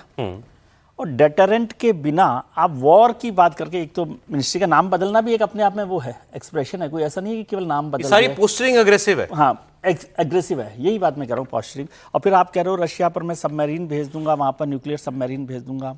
फिर ऑफिसर्स को कह रहे हैं, वहाँ ठीक है कि पुलिस अपने जो आर्मी ऑफिसर्स हैं उनके सामने तो सब लोग यही करते हैं कि युद्ध की बात करेंगे, लेकिन कहें कि हम युद्ध के, ये जब आए थे ट्रम्प साहब तो उन्होंने क्या कहा था, बाइडेन ने जो करवा रखे हैं युद्ध, मैं उन सब युद्ध को रोकूंगा जी। और आज खुद युद्ध की तैयारी के लिए बैठे हुए हैं, तो उनका समझ नहीं आ रहा है कि वो क्या करें। वो उसी स्थिति में है कि ट्रॉफी अपने साथ ही ले जाएंगे या अपनी बना लेंगे, अगर या अपनी बना लेंगे। तो अब कभी तो वो अलास्का में मिलते हैं पुतिन साहब से, कभी सबमरीन वहां पर भेज रहे हैं। पुतिन का कल मैंने एक स्टेटमेंट देखा सर, वो आदमी अलग दुनिया में चल रहा है। पुतिन साहब ने कहा एक इवेंट के अंदर कि मुझे ये बता दें कि युद्ध लड़ना किसको आता है दुनिया के अंदर, हमें सिखाएंगे युद्ध कैसे लड़ना है, या हमसे युद्ध करेंगे ये। उन्होंने वर्ल्ड वॉर 2 की कहानी याद दिलाई। उन्होंने कहा कि सर क्या है वो बैटल ऑफ स्टालिनग्राड, तो उसमें 1 लाख या 10 लाख इन्होंने कुछ बोला, 10 लाख लोग मर गए थे। तो उन्होंने कहा वो मरने वाले कौन थे, सब वो सारी रेड आर्मी थी, हमारे लोग थे। 10 लाख लोग एक जंग की, पूरे जंग की, वॉर की एक बैटल में मर गए थे। उसी से हिटलर हारा था। बर्लिन पर कब्जा करने के लिए किसकी फौज गई थी, हमारी फौज गई। तो आप हमको लड़ना सिखाओगे। पूरे युद्ध में यूके के, ब्रिटेन के कितने लोग मरे, 4 लाख लोग। अमेरिका के कितने लोग मरे, 50,000 लोग। ये सब पुतिन ने गिनाया। अमेरिका तो दूर था, हाँ, लड़ाई तो यूरोप की और एशिया की धरती पर युद्ध की तैयारी कर रहे हैं, और एशिया की धरती पर उधर वो ये कह रहे हैं कि तो हमको युद्ध करना, हमको युद्ध से डराओगे। अरे वो पुतिन क्योंकि पुतिन के बारे में एक चीज बताऊंगा आपको, पुतिन भले घोषित रूप से न सही, लेकिन वो स्टालिन से बहुत प्रभावित हैं। और वो उन्होंने उनके शासन में आने के बाद स्टालिन की निंदा, स्टालिन का कंडेमनेशन जो रूस में होता था सोवियत संघ के पतन के बाद, वो खत्म हो गया बिल्कुल। तो वो इसीलिए उन्होंने उस युद्ध की याद दिलाई जिसने स्टालिन को सेकेंड वर्ल्ड वॉर का हीरो बनाया था, हिटलर को हराने के लिए। तो पुतिन कहीं ना कहीं इस बात को जानते हैं, लेकिन एक चीज़ और है, पुतिन साहब को थोड़ा सा ध्यान रखना पड़ेगा। ये बात सही है उनकी कि वो सोवियत संघ था, उसमें यूक्रेन भी शामिल था, उसमें कजाकिस्तान भी शामिल था, ताजिकिस्तान भी शामिल था, सारे शामिल थे। एक ज्वाइंट ताकत थी जिस लड़े थे। अभी क्या है, अभी रूस यूक्रेन में फंसा हुआ है, वहीं से नहीं निकल पा रहा है। तो थोड़ा सा पुतिन साहब को भी आत्मावलोकन करना पड़ेगा कि 1942 की बात वो दौर नहीं है, वो दौर नहीं है। और हिटलर पूरी दुनिया में हेट्रेड था, उसके खिलाफ एक पूरे जनमानस जो है बहुत खिलाफ हो गया था, जो कंसंट्रेशन कैंप। अरे जो आप ये बात समीर जी कह रहे थे, मैं ये विषय खास तौर पर पाटिल जी के पास ले जाना चाह रहा था कि समझाएं क्या होता है भाई। हमारे यहाँ क्या है, अगर लोकसभा में हम अपना बजट पास ना करा पाए कोई भी सरकार, तो वो सरकार गिर जाती है ना, सरकार गिर जाएगी, सरकार गिर जाएगी, माना जाएगा कि सरकार के बहुमत गिर जाती है। बेसिक काम है, अगर तुम अपना बजट पास नहीं करा सकते तो सरकार नहीं है। वहां पर ट्रंप अपना बजट पास नहीं करा पाए और वहां उसको बोलते हैं शटडाउन। शटडाउन का मतलब ये, अब अमेरिका के अंदर जितनी भी सरकारी डिपार्टमेंट हैं, जितने भी, उनकी तनख्वाहें नहीं जाएंगी। और ट्रंप ने कह दिया कि मुझे परवाह नहीं है ये, क्योंकि डेमोक्रेटिक पार्टी ने वोट में इनको हरा दिया, सेनेट में इनका बिल पास नहीं होने दिया। ये जो बिल पास कराना चाह रहे थे ये 1.7 ट्रिलियन डॉलर का था, मिनी बजट टाइप था। और इसमें सारी इनके डिपार्टमेंट्स के ऑपरेशंस के फंडिंग वगैरह सब जाती थी। तो अभी उन्होंने कहा मुझे चिंता नहीं है, मैं सारी नौकरियों से निकाल दूंगा लोगों 9 लाख लोगों, मैं तो वैसे, हाँ 9 लाख कि मैं तो वैसे ही आया ही था ये सोच के कि मुझे सरकार को छोटा करना है, तो मैं तो निकाल दूंगा, इसके लिए डेमोक्रेट लोग जिम्मेदार होंगे। अब आप इसके लिए जानकारी अच्छी मिली, 1.7 ट्रिलियन डॉलर के फंड्स को इनको अप्रूव कराना तो जो नहीं करा पाए। अमेरिका का पूरा बजट होता है 7 ट्रिलियन डॉलर का सालाना बजट, और ये 1.7 को छोड़ दें तो बाकी जितना बचा 5 ट्रिलियन मान लीजिए मोटा मोटा। रॉयटर्स की रिपोर्ट ये कह रही है कि वो ज्यादा वो सारा का सारा पैसा जो है वो हेल्थ और रिटायरमेंट प्रोग्राम, उसमें सब्सिडी मान लीजिए उसको, या जो लोन लिए हुए हैं, जो डेट है सरकार पर, कर्जा है, उसके इंटरेस्ट की पेमेंट पर जाता है। तो अमेरिका की सरकार 1.7 ट्रिलियन डॉलर पर चलती है और वो पैसा अप्रूव ये अपनी पार्लियामेंट से नहीं करा पा रहा। त्रिपाठी जी, बातें इतनी बड़ी बड़ी हैं। मुझे लगता है कि अमेरिका का जो सिस्टम है वो भी कमाल है। ये 7वीं या 8वीं बार है जब गवर्नमेंट शटडाउन हो गया है। 15वीं बार, 15वीं बार है इनके इतिहास में 15 बार हो चुका है। ये ओवरऑल अगर हम देखें तो अमेरिका के चलने का तरीका भी ये बताता है कि उनके ऊपर, उनके देश के ऊपर सर्वाधिक कर्ज है। यानी जब हम कहते हैं ना, कई बार हम लोग भी अपने देश को चर्चा करते हैं कि हमारी कितनी है, तो हमारे यहाँ तो 80% के ऊपर जाता है डेट जीडीपी रेशियो, तो हम परेशान हो जाते हैं क्योंकि हमारी जितनी बड़ी अर्थव्यवस्था है और जितना हमारा कर्ज है। लेकिन अमेरिका की पूरी इकोनॉमी लगभग वो उसी पर डेट पर ही चल रही है, $37.5 ट्रिलियन।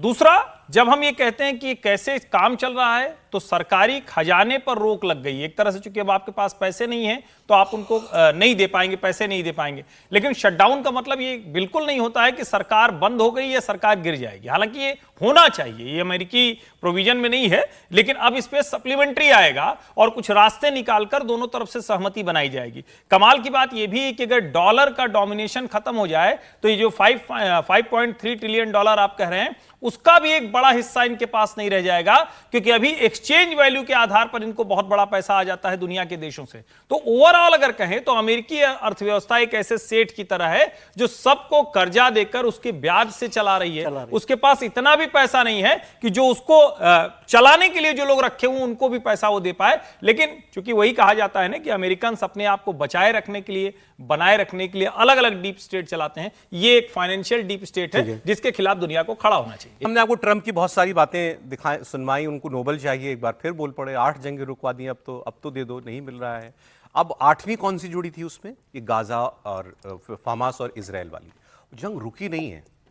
उन्होंने रोकने का एक प्लान बनाया है, लेकिन अब वो प्लान फंसता हुआ नजर आ रहा है। ट्रंप ने अभी बड़े फैनफेयर के साथ सारे मुस्लिम देशों को जमा करके, इकट्ठा करके उनको पहले प्लान समझाया, फिर नेतन्याहू को बुला करके बताया, फिर नेतन्याहू से माफी मंगवाई, कतर पर हमला करने के लिए कतर के प्रधानमंत्री को फोन पर उनसे माफी मंगवाई, और उसके बाद दुनिया के सामने वो प्लान रखा और कहा इस प्लान पर हम सब राजी हैं, सारे मुस्लिम देश राजी हैं। हमास को अगर ये स्वीकार है तो वो जिंदा रह सकता है, नहीं तो अगर वो इसको ठुकराता है तो फिर नेतन्याहू जो कर रहे हैं वो करते रहे, मेरी उनको खुली छूट है। 72 घंटे का टाइम दिया था, लेकिन अब फंस गया पेच। ये दुनिया के लिए अच्छा नहीं है। अगर ये प्लान कामयाब हो जाए, शांति हो जाए वहां पर, तो और लोग ना मारे जाएं। लेकिन अब देखें, 24 घंटे से ज्यादा का वक्त बीत चुका है, अभी तक हमास का कोई औपचारिक जवाब नहीं आया। और खबरें ऐसी हैं जो हमास के सोर्सेज से छप रही हैं अंतर्राष्ट्रीय मीडिया में कि हमास कह रहा है, पहले तो उसने कहा था मेरे पास फॉर्मल प्रपोजल ही नहीं आया, अब पता लगा है कि इजिप्ट और कतर ने हमास की पॉलिटिकल लीडरशिप को वो 20 सूत्रीय प्लान का दस्तावेज पहुंचा दिया है। उसके बाद हमास के लोगों ने यह कहा है कि हम इसको एज इट इज नहीं स्वीकार कर सकते, इसमें हमें कुछ क्लैरिफिकेशन चाहिए। हमास क्लैरिफिकेशन मांग रहा है, किससे? अमेरिका और इजराइल से। फिर कतर, जो इसका सबसे बड़ा मध्यस्थ है, कतर ने भी यह कहा है कि यह प्लान जो है अभी इसमें हमें भी कुछ चीजें और क्लैरिफाई करना बाकी है। तो अब जब प्लान अनाउंस हो गया है, उसके बाद ये कतर को ये समझ में आया कि इसमें अभी कुछ चीजें और समझना बाकी हैं और हमास भी अभी इसमें अड़ंगा लगा रहा है, तो क्या ये प्लान फेल हो जाएगा? अगर ये फेल होता है तो क्या? वैसे कहना तो ये पड़ेगा वेल प्लेड नेतन्याहू। नेतन्याहू ने अपनी सारी शर्तें मनवा ली। छोड़ा क्या? नेतन्याहू ने गाजा को बर्बाद कर दिया, हमास को भी लगभग बर्बाद कर दिया। हमास के सामने 2 विकल्प छोड़े, या तो वो खुद को खत्म कर ले, यानी हथियार छोड़ दे, या हम खत्म कर देंगे। फिर गाजा के अंदर एक बफर जोन भी क्रिएट करवा लिया जो इजराइल के कब्जे में रहेगा। यानी नेतन्याहू ने अपनी सारी शर्तें मनवा ली। और अब तो लोग ये भी कह रहे हैं, कुछ विश्लेषक ये भी कह रहे हैं कि ये जो कतर पर हमला था, ये दरअसल नेतन्याहू और ट्रंप की मैच फिक्सिंग थी। सब कुछ ट्रंप को बता के किया गया था, और वो हमला नेतन्याहू ने इसलिए किया था कि थोड़ा इन अरब मुल्कों को खड़काएं, इनको भी डर लगे, तो फिर ये जो हम ये पीस प्लान तैयार किया है उस पर ये हमारी बात मानने को राजी होंगे। और वैसा हुआ भी। लेकिन अब क्या कतर जैसा देश जो है वो इसमें अड़ंगा लगा देगा, या ये प्लान जो है कामयाब हो सकता है? इसकी बात हम लोग करते हैं। विजय जी, क्या लगता है? 31 लोग कल फिर मारे गए हैं वैसे गाजा में। कल भी हम लोगों ने इस पर काफ़ी चर्चा की थी, और तब भी मैंने कहा था कि ये मोटे तौर पर मुझे वन साइडेड प्लान लगता है।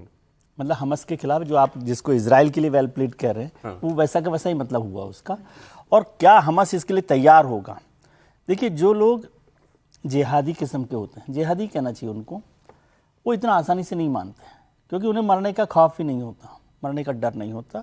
और इसको ट्रंप साहब तो एक्चुअली क्या पहले काम के पहले हिस्से में बात कर रहे थे कि वो समझते हैं कि वो जो सोचते हैं वही ठीक है और वो सब कुछ हो जाएगा। ऐसा दुनिया में नहीं हो कल रहा तक ना। लग भी रहा था सर, क्योंकि सारी मुस्लिम दुनिया इनके साथ आ गई थी प्लान पर। मुस्लिम दुनिया साथ में लेकिन आ अब गई उसमें थी, अब लेकिन कह रहे हैं जैसे कि कतर ने भी देखा होगा, क्योंकि क्या होता है कि प्लान्स को औपचारिक तौर पर जब देखा जाता है अंदर कि उसमें क्या फिनिश है और क्या क्या बातें हो रही है, उसको लेकर लगता है। लेकिन हमास को लेकर मुझे कल भी ये लग रहा था कि वो इतनी आसानी से मान जाएगा, ऐसा नहीं लगता है। और पूरा का पूरा प्लान ही ये नेतन्याहू साहब के लिए बना हुआ है। इनको भी तो एक एग्जिट चाहिए थी ना। एग्जिट चाहिए, नहीं तो एग्जिट क्या है, एग्जिट आप तो अपने ही फायदे के साथ एग्जिट कर रहे हो ना।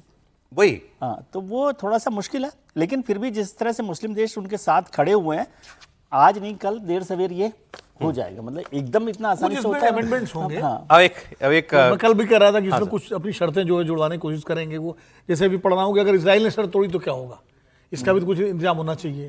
तो ये कुछ वो लोग, ताकि उनको भी देख फेस सेविंग चाहिए ना। नहीं तो फिर ये सारे मुस्लिम देश कैसे राजी कैसे हो गए? प्रिंसिपली राजी हो गए, लेकिन उसकी निटिग्रिटीज में जो है चेंज कराएंगे ना। अच्छा, इसमें से एक देश है पाकिस्तान। हमारे यहाँ कहावत है, मैं वो पूरी नहीं कह सकता, सयाना कौवा, गूगल कर लीजिए, सयाना कौवा क्या करता है। तो कैसे हुआ वो पाकिस्तान के साथ? इन्होंने ट्रंप की तारीफ कर करके इनको लगा कि हमने इतना मक्खन लगा दिया है, इतना मक्खन लगा दिया है। अच्छा, ट्रंप भी उस रिटर्न कर देते हैं। कल भी उन्होंने कहा था कि उन्होंने मेरी बड़ी तारीफ की, वासिम मुनीर ने, जब कि मैंने जंग रुकवा दी भारत पाकिस्तान की। लेकिन उनको लगा कि हमने ट्रंप को समझ लिया है, हम ट्रंप को प्ले कर रहे हैं। हो रहा है उल्टा, ट्रंप प्ले कर रहे हैं पाकिस्तान को। कैसे, ये मैं आपको बताता हूं। इजराइल और पाकिस्तान के आधिकारिक संबंध नहीं है, आज तक कोई डिप्लोमेटिक संबंध नहीं है, मान्यता ही नहीं देता है इजराइल को। या यूं कहिए कि इजराइल के अस्तित्व को पाकिस्तान ने अभी तक स्वीकार ही नहीं किया है कि इजराइल नाम का कोई देश है दुनिया में। अब ये कहा जा रहा है कि ये तो गाजा प्लान एक है, इस पर आप पहले उन्होंने आसिम मुनीर और शहबाज को राजी किया। उसके बाद अब्राहम एकॉर्ड्स, जो पहले कई वर्ष पहले जो है वो शुरू किए, अमेरिका की कोशिश थी, उसको पिछले कार्यकाल में ट्रंप ने भी बढ़ाया। वो ये था कि इजराइल को दुनिया भर में थोड़ी मान्यता दिलाओ ताकि ये मसला थोड़ा सा शांत हो जाए। तो कुछ देशों ने, जैसे सऊदी अरब से लगभग होने वाला था, संबंध बनने वाला था इजराइल का, यूएई ने संबंध बना लिया है, एस्टेब्लिश कर लिया है। जॉर्डन स्वीकार करता है, इजिप्ट भी स्वीकार करता है। अब तो पाकिस्तान नहीं कर रहा था।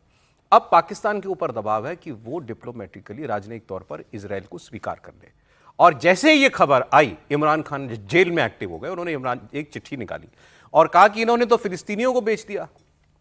ये कैसे लोग हैं, ये कैसे जनरल फील्ड मार्शल हैं जो वहां मासूम गाजा में फिलिस्तीनी मारे जा रहे हैं, उनकी मौत का सौदा कर लिया है इन लोगों ने। तो मैं अगर होता तो मैं कभी इजराइल से संबंध स्थापित नहीं कर सकता था। तो अब इसमें पाकिस्तान की गर्दन फंसी त्रिपाठी जी? नहीं, पाकिस्तान तो गर्दन क्या, पाकिस्तान पूरी तरह से फंसा हुआ ही है। उसको समझ में आ रहा है कि वो बड़ी अच्छी दुनिया में है, बहुत अच्छा उसके लिए हो गया है, वो भारत से पिटा क्या, उसको अमेरिका हाथों हाथ लेने लगा है। लेकिन सच तो यही है ना कि उसकी जो असली पहचान क्या है, उस पर बात करनी चाहिए। उसकी असली पहचान है इस्लामिक मुल्क होना। उसी पर सवाल हो गया, मुल्क होने पर सवाल है। इस्लामिक मुल्क होने पर इस कदर सवाल है कि उसके साथ तुर्की रहेगा कि नहीं रहेगा, उसके साथ सऊदी अरब है या नहीं है। आप समझौते क्या कर रहे हैं, किस तरह से आप अमेरिका के आगे पीछे टहल रहे हैं, वो अलग बात है। लेकिन ओवरऑल जो आपका अस्तित्व है उस पर प्रश्न चिन्ह लग रहा है। जब फिलिस्तीन की बात करते हैं, गाजा के मुद्दे पर भारत में मतलब सोनिया जी उतनी चिंतित हैं और शहबाज शरीफ कम है। यानी ज्यादा मुसलमान परस्त तो हमारी सोनिया जी हैं, प्रियंका जी हैं, शहबाज भाई कम है, और वो क्या नाम है, असीम मुनीर जी, ये सब जो भाईजान लोग हैं कम है, हमारी सोनिया जी ज्यादा है। कांग्रेस के वोट बढ़वा रहे हैं आप?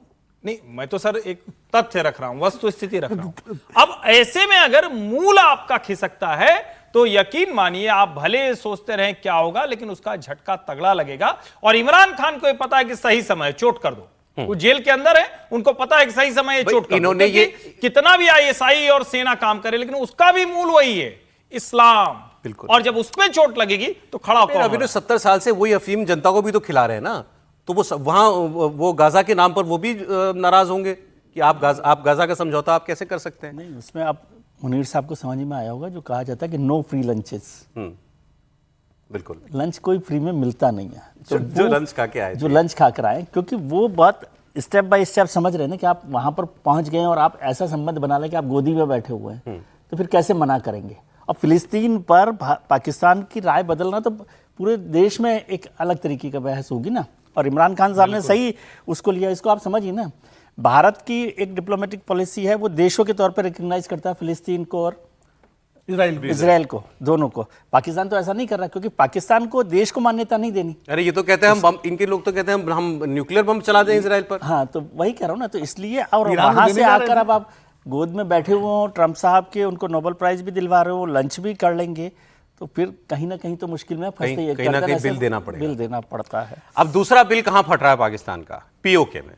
पीओके में जो आग इतने सालों से दबी हुई थी वो अब खुलकर भड़कना शुरू हो चुकी है। हालात ये हैं कि वहां पर जबरदस्त प्रदर्शन हो रहे हैं। कल हमने आपको एक तस्वीर दिखाई थी, पुलिस ने कंटेनर लगा दिए तो लोगों ने कंटेनर नदी में बहा दिए, बड़े बड़े कंटेनर। और पाकिस्तान की मीडिया इसके बारे में कुछ बता नहीं रही वहाँ पर अपने लोगों को। इंटरनेट बंद कर दिया गया है, आवाजाही के सारे साधन जो हैं वो ठप कर दिए गए हैं। मुजफ्फराबाद में प्रदर्शनकारियों को रोकने के लिए जो कंटेनर लगाए थे उनको प्रदर्शनकारियों ने, आपने देखा ही कैसे नदी में बहा दिया। तो ये सब कुछ वहाँ पर हो रहा है। गोली चली थी, 2 लोगों की मौत भी हो गई थी, फायरिंग की तस्वीरें भी आपने खूब देखी थी। अब वहाँ तो ये सब हो ही रहा है। एक तस्वीर आई लंदन से।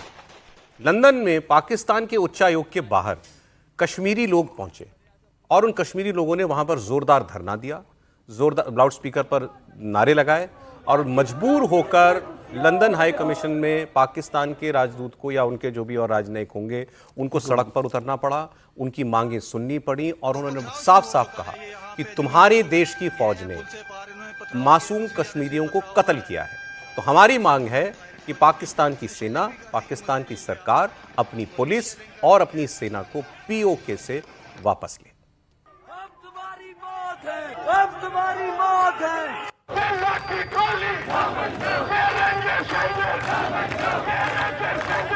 साथ ही जो अवामी एक्शन कमेटी है जो इस सारी प्रोटेस्ट को लीड कर रही है, इन्होंने एक लॉन्ग मार्च की चेतावनी भी दी है।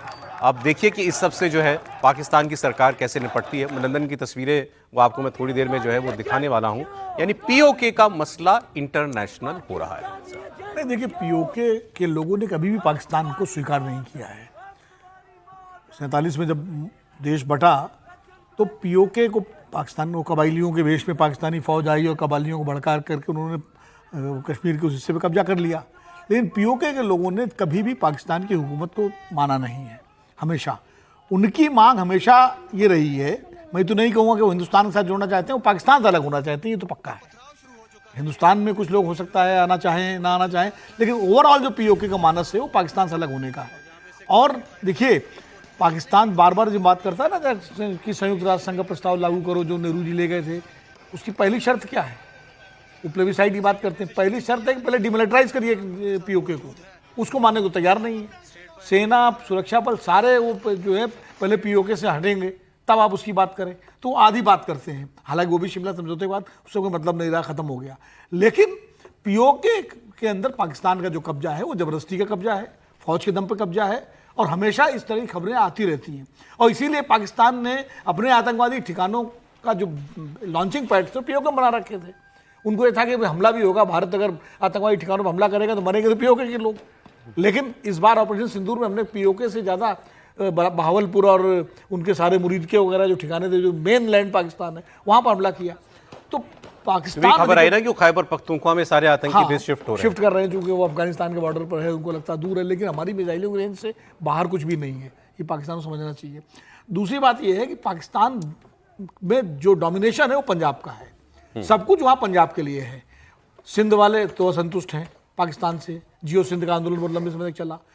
पख्तून जो है उन्होंने कभी पाकिस्तान का अस्तित्व को नहीं माना। फ्रंटियर गांधी तो इस बात को लेकर उन्होंने कभी पाकिस्तान के एग्जिस्टेंस को माना ही नहीं, इसीलिए आज़ादी के बाद 9 साल वो जेल में रहे पाकिस्तान की। बलूच आप देख ही रहे हैं रोज बलूचों का जो है वहाँ किस तरह संतोष चल रहा है, झगड़ा चल रहा है। तो पाकिस्तान तो बड़े गहरे अस्तित्व के संकट से गुजर रहा है इस समय, हर तरफ वहाँ संतोष है। अब एक आज की एक और बड़ी खबर आपको बता दें, राष्ट्रीय स्वयंसेवक संघ आरएसएस अपना शताब्दी वर्ष मना रहा है और इस साल विजयदशमी से शुरू होकर अगले साल विजयदशमी तक ये शताब्दी वर्ष का आप कह लीजिए जश्न मनाया जाएगा। प्रधानमंत्री नरेंद्र मोदी आज दिल्ली में आरएसएस के शताब्दी समारोह के मुख्य अतिथि के तौर पर शामिल हुए। इस प्रोग्राम में पीएम मोदी ने आरएसएस के राष्ट्र के प्रति योगदान को प्रदर्शित करने वाला खास तौर से डिजाइन किया गया एक स्मारक डाक टिकट और एक सिक्का जारी किया। इस साल विजयदशमी से लेकर 26 की विजयदशमी तक संघ शताब्दी वर्ष मनाने वाला है। प्रधानमंत्री ने स्वयंसेवकों को शुभकामनाएं दी और संघ के संस्थापक केशव बलिराम हेडगेवार जी को भी श्रद्धांजलि अर्पित की। प्रधानमंत्री नरेंद्र मोदी ने संघ के शताब्दी वर्ष समारोह में एक बड़ा स्टेटमेंट भी दिया। उन्होंने कहा कि कुछ विदेशी ताकतें भारत के खिलाफ साजिश रच रही हैं, डेमोग्राफी में बदलाव का षड्यंत्र रचा जा रहा है और इसके लिए देश को सतर्क रहना होगा। सामाजिक समरसता को आज डेमोग्राफी में बदलाव के षड्यंत्र से, घुसपैठियों से भी बड़ी चुनौती मिल रही है। यह हमारी आंतरिक सुरक्षा और भविष्य की शांति से भी जुड़ा हुआ प्रश्न है और इसलिए मैंने लाल किले से डेमोग्राफी मिशन की घोषणा की है। हमें इस चुनौती से सतर्क रहना है, इसका डटकर मुकाबला करना है। देखिए, दो बातें हैं। एक तो ये डेमोग्राफी चेंज वाली बात प्रधानमंत्री लगातार बार बार कह रहे हैं, कई अवसरों पर इस बात को वो कह चुके हैं और उनके विरोधी कांग्रेस पार्टी खास तौर पर जो है वो ये सवाल पूछती है कि ये अचानक आरएसएस के प्रति उनकी जो भावना है इसका प्रदर्शन प्रधानमंत्री बार बार क्यों कर रहे हैं, क्योंकि नहीं किया 10 साल में उन्होंने ऐसा। तो आप वो लाल किले से भी कहते हैं, वो नागपुर भी जाते हैं, शताब्दी वर्ष है, शताब्दी कांग्रेस तो ये पूछती थी कि सीधे सीधे शताब्दी वर्ष है, इसीलिए प्रधानमंत्री जी बार बार आरएसएस की प्रशंसा कर रहे हैं या पिछले साल लोकसभा चुनाव के नतीजों का साइड इफेक्ट है? नहीं, मुझे लगता है कि कांग्रेस को थोड़ा अध्ययन भी करना चाहिए प्रधानमंत्री मोदी के राजनीतिक जीवन का। जब 2001 में नरेंद्र मोदी जी गुजरात के मुख्यमंत्री बने तब उन्होंने जिक्र किया था कि मैं संघ का स्वयंसेवक हूँ, मुझे जो दायित्व पार्टी और संघ की तरफ से मिलता है मैं करता हूँ। संघ ने मुझे कहा आपको भारतीय जनता पार्टी में जाना है, मैं भारतीय जनता पार्टी में आया। पार्टी ने मुझे मुख्यमंत्री के रूप में जिम्मेदारी दी, मैं मुख्यमंत्री के रूप में जा रहा हूँ। 2014 में जब प्रधानमंत्री बने तब भी उन्होंने इस बात का जिक्र किया था। जब जरूरत होता है प्रधानमंत्री मोदी जी इस बात का जिक्र करते रहे हैं। लेकिन ठीक है, अब 100 साल संघ के हो रहे हैं। 1925 में बना संघ 2025 में 100 साल पूरे कर रहा है, तो 100 साल संघ के संगठन को हो गए और उत्तरोत्तर उसकी जो प्रगति होती रही संघ की। 1925 में जिस संघर्ष में ये बना था और जब ये संघ बना था, जब डॉक्टर केशव बलिराम हेगड़ेवार ने जब बनाया था, तो डॉक्टर साहब के मित्रों ने उनसे कहा कि भाई जब तक पांचवा व्यक्ति कंधे पर न हो, 4 हिंदू के लोग एक दिशा में नहीं चलते हैं, मतलब अर्थी का उन्होंने जिक्र किया था, जब तक कंधे पर एक पांचवा व्यक्ति नहीं हो, 4 लोग एक दिशा में नहीं चलते हैं, ऐसे समाज को आप संगठित करने का काम कर रहे हो, आपकी जिंदगी तो छोड़ा, इस जिंदगी में कभी नहीं होगा। तो हेगड़ेवार ने कहा था नहीं ये होगा और अच्छा। संघ करके दिखाएगा। अब ये सवाल ये है सर कि ये प्रधानमंत्री का इस कार्यक्रम में भी जाना, वैसे इसमें मोहन भागवत जी नहीं थे दिल्ली के इस कार्यक्रम में, यहाँ सरकारेबाद थे, लेकिन संघ के भावी सरसंचालक तो थे सर, दत्तात्रेय बोले हाँ, वो थे इसमें। तो ये स्वाभाविक है आना शताब्दी वर्ष में प्रधानमंत्री का बार बार आरएसएस की तरफ बात करना। शताब्दी वर्ष है और प्रधानमंत्री तो खुद भी प्रचारक रहे हैं, तो वो उनका, और वैसे आप देखें तो मोहन जी और मोदी जी दोनों एक ही समय में संघ में रहे। दोनों का जन्म भी एक ही साल हुआ है, एक महीने में हुआ है। आपकी किताब भी आ रही है, नया हमारी किताब सुना आ रहा है, वो अंग्रेजी में अभी आरएसएस के 100 ईयर्स पर ही है, वो 100 years journey of Indian right. तो वो तो खैर एक छोटा सा हिस्सा है उसका, लेकिन महत्वपूर्ण यह कि प्रधानमंत्री एक तो ये है ना कि हर दिन बात करें, उससे बेहतर आप शताब्दी वर्ष तो एक मौका है ना जिस पर बात करनी चाहिए। और कांग्रेस ये कहे कि 240 का साइड इफेक्ट है तो भी उसमें कोई बहुत गलत बात नहीं है, लेकिन जितना मैंने स्टडी किया उसमें आरएसएस यानी मोहन भागवत और नरेंद्र मोदी एक मुखिया सरकार के और एक संगठन के मुखिया में इतने बेहतर संबंध संघ में कभी किसी नेतृत्व में नहीं रहे हैं।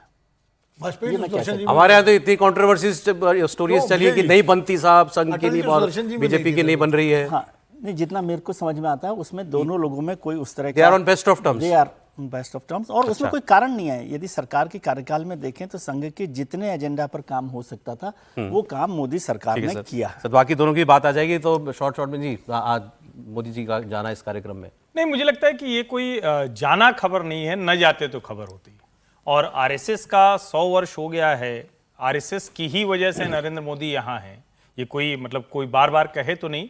और नरेंद्र मोदी ने अपने हर पॉडकास्ट में, हर इंटरव्यू में, महाराष्ट्र में मराठी भाषा का एक सम्मान का कार्यक्रम था, उसमें शरद पवार के सामने हर वक्त डॉक्टर केशव बलिराम हेडगेवार और संघ की बात की है। चलिए, संघ के अभी जो टॉप पर दोनों हैं उनसे वो फोन कॉल की दूरी पर हैं हमेशा। चलिए ये बात ठीक, आप सर आ गया बस, क्या ये संघ की मेन स्ट्रीमिंग हो रही है, मैं ऐसे पूछूं?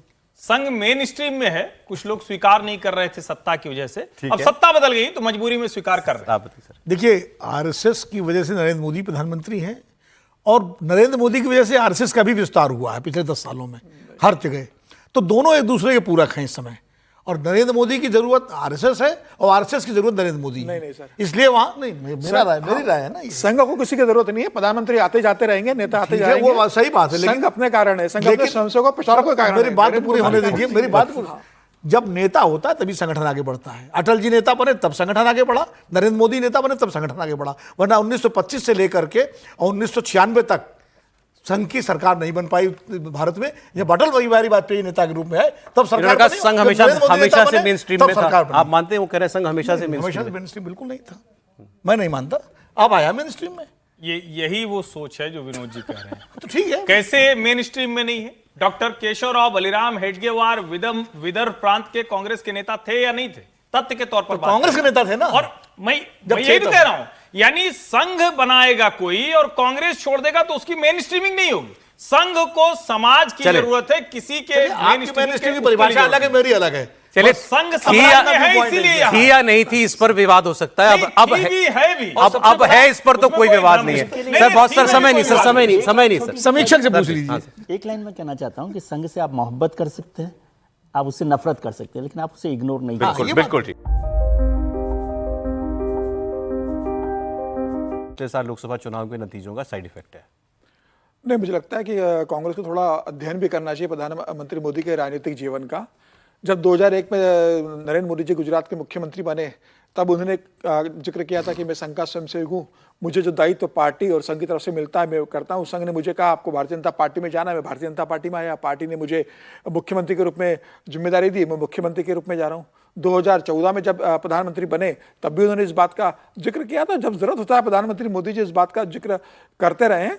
लेकिन ठीक है, अब 100 साल संघ के हो रहे हैं। 1925 में बना संघ 2025 में 100 साल पूरे कर रहा है, तो 100 साल संघ के संगठन को हो गए और उत्तरोत्तर उसकी जो प्रगति होती रही संघ की। 1925 में जिस संघर्ष में ये बना था और जब ये संघ बना था, जब डॉक्टर केशव बलिराम हेडगेवार ने जब बनाया था, तो डॉक्टर साहब के मित्रों ने उनसे कहा कि भाई जब तक पांचवा व्यक्ति कंधे पर न हो, 4 हिंदू के लोग एक दिशा में नहीं चलते हैं, मतलब अर्थी का उन्होंने जिक्र किया था, जब तक कंधे पर एक पांचवा व्यक्ति नहीं हो, 4 लोग एक दिशा में नहीं चलते हैं, ऐसे समाज को आप संगठित करने का काम कर रहे हो। आपकी जिंदगी तो छोड़ा, इस जिंदगी में कभी नहीं होगा।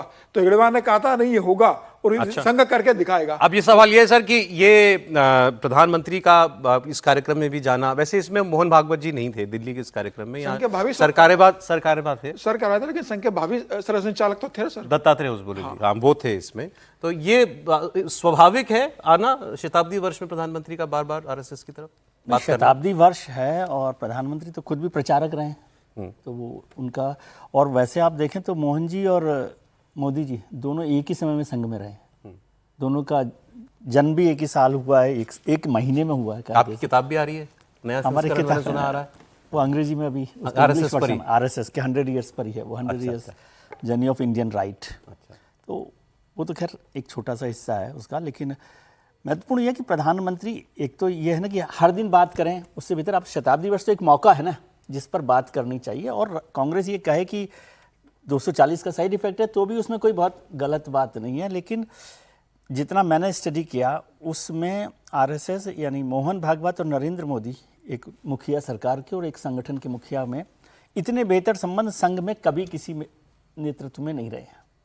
हमारे यहाँ तो इतनी कंट्रोवर्सी स्टोरीज चली है कि नहीं बनती साहब संघ की नहीं, बीजेपी की नहीं बन रही है। हाँ, नहीं, जितना मेरे को समझ में आता है उसमें दोनों लोगों में कोई उस तरह they are on best of terms और उसमें कोई कारण नहीं है। यदि सरकार के कार्यकाल में देखें तो संघ के जितने एजेंडा पर काम हो सकता था वो काम मोदी सरकार ने किया। सर बाकी दोनों की बात आ जाएगी, तो शॉर्ट में जी आज मोदी जी का जाना इस कार्यक्रम में नहीं, मुझे लगता है कि ये कोई जाना खबर नहीं है, न जाते तो खबर होती। और आरएसएस का 100 वर्ष हो गया है, आरएसएस की ही वजह से नरेंद्र मोदी यहाँ हैं, ये कोई मतलब कोई बार बार कहे तो नहीं। और नरेंद्र मोदी ने अपने हर पॉडकास्ट में, हर इंटरव्यू में, महाराष्ट्र में मराठी भाषा का एक सम्मान का कार्यक्रम था, उसमें शरद पवार के सामने हर वक्त डॉक्टर केशवराव बलिराम हेडगेवार और संघ की बात की है। संघ के अभी जो टॉप पर दोनों हैं उनसे वो फोन कॉल की दूरी पर हैं हमेशा। चलिए ये बात ठीक, आप सर आ गया बस। क्या ये संघ की मेन स्ट्रीमिंग हो रही है, मैं ऐसे पूछूं?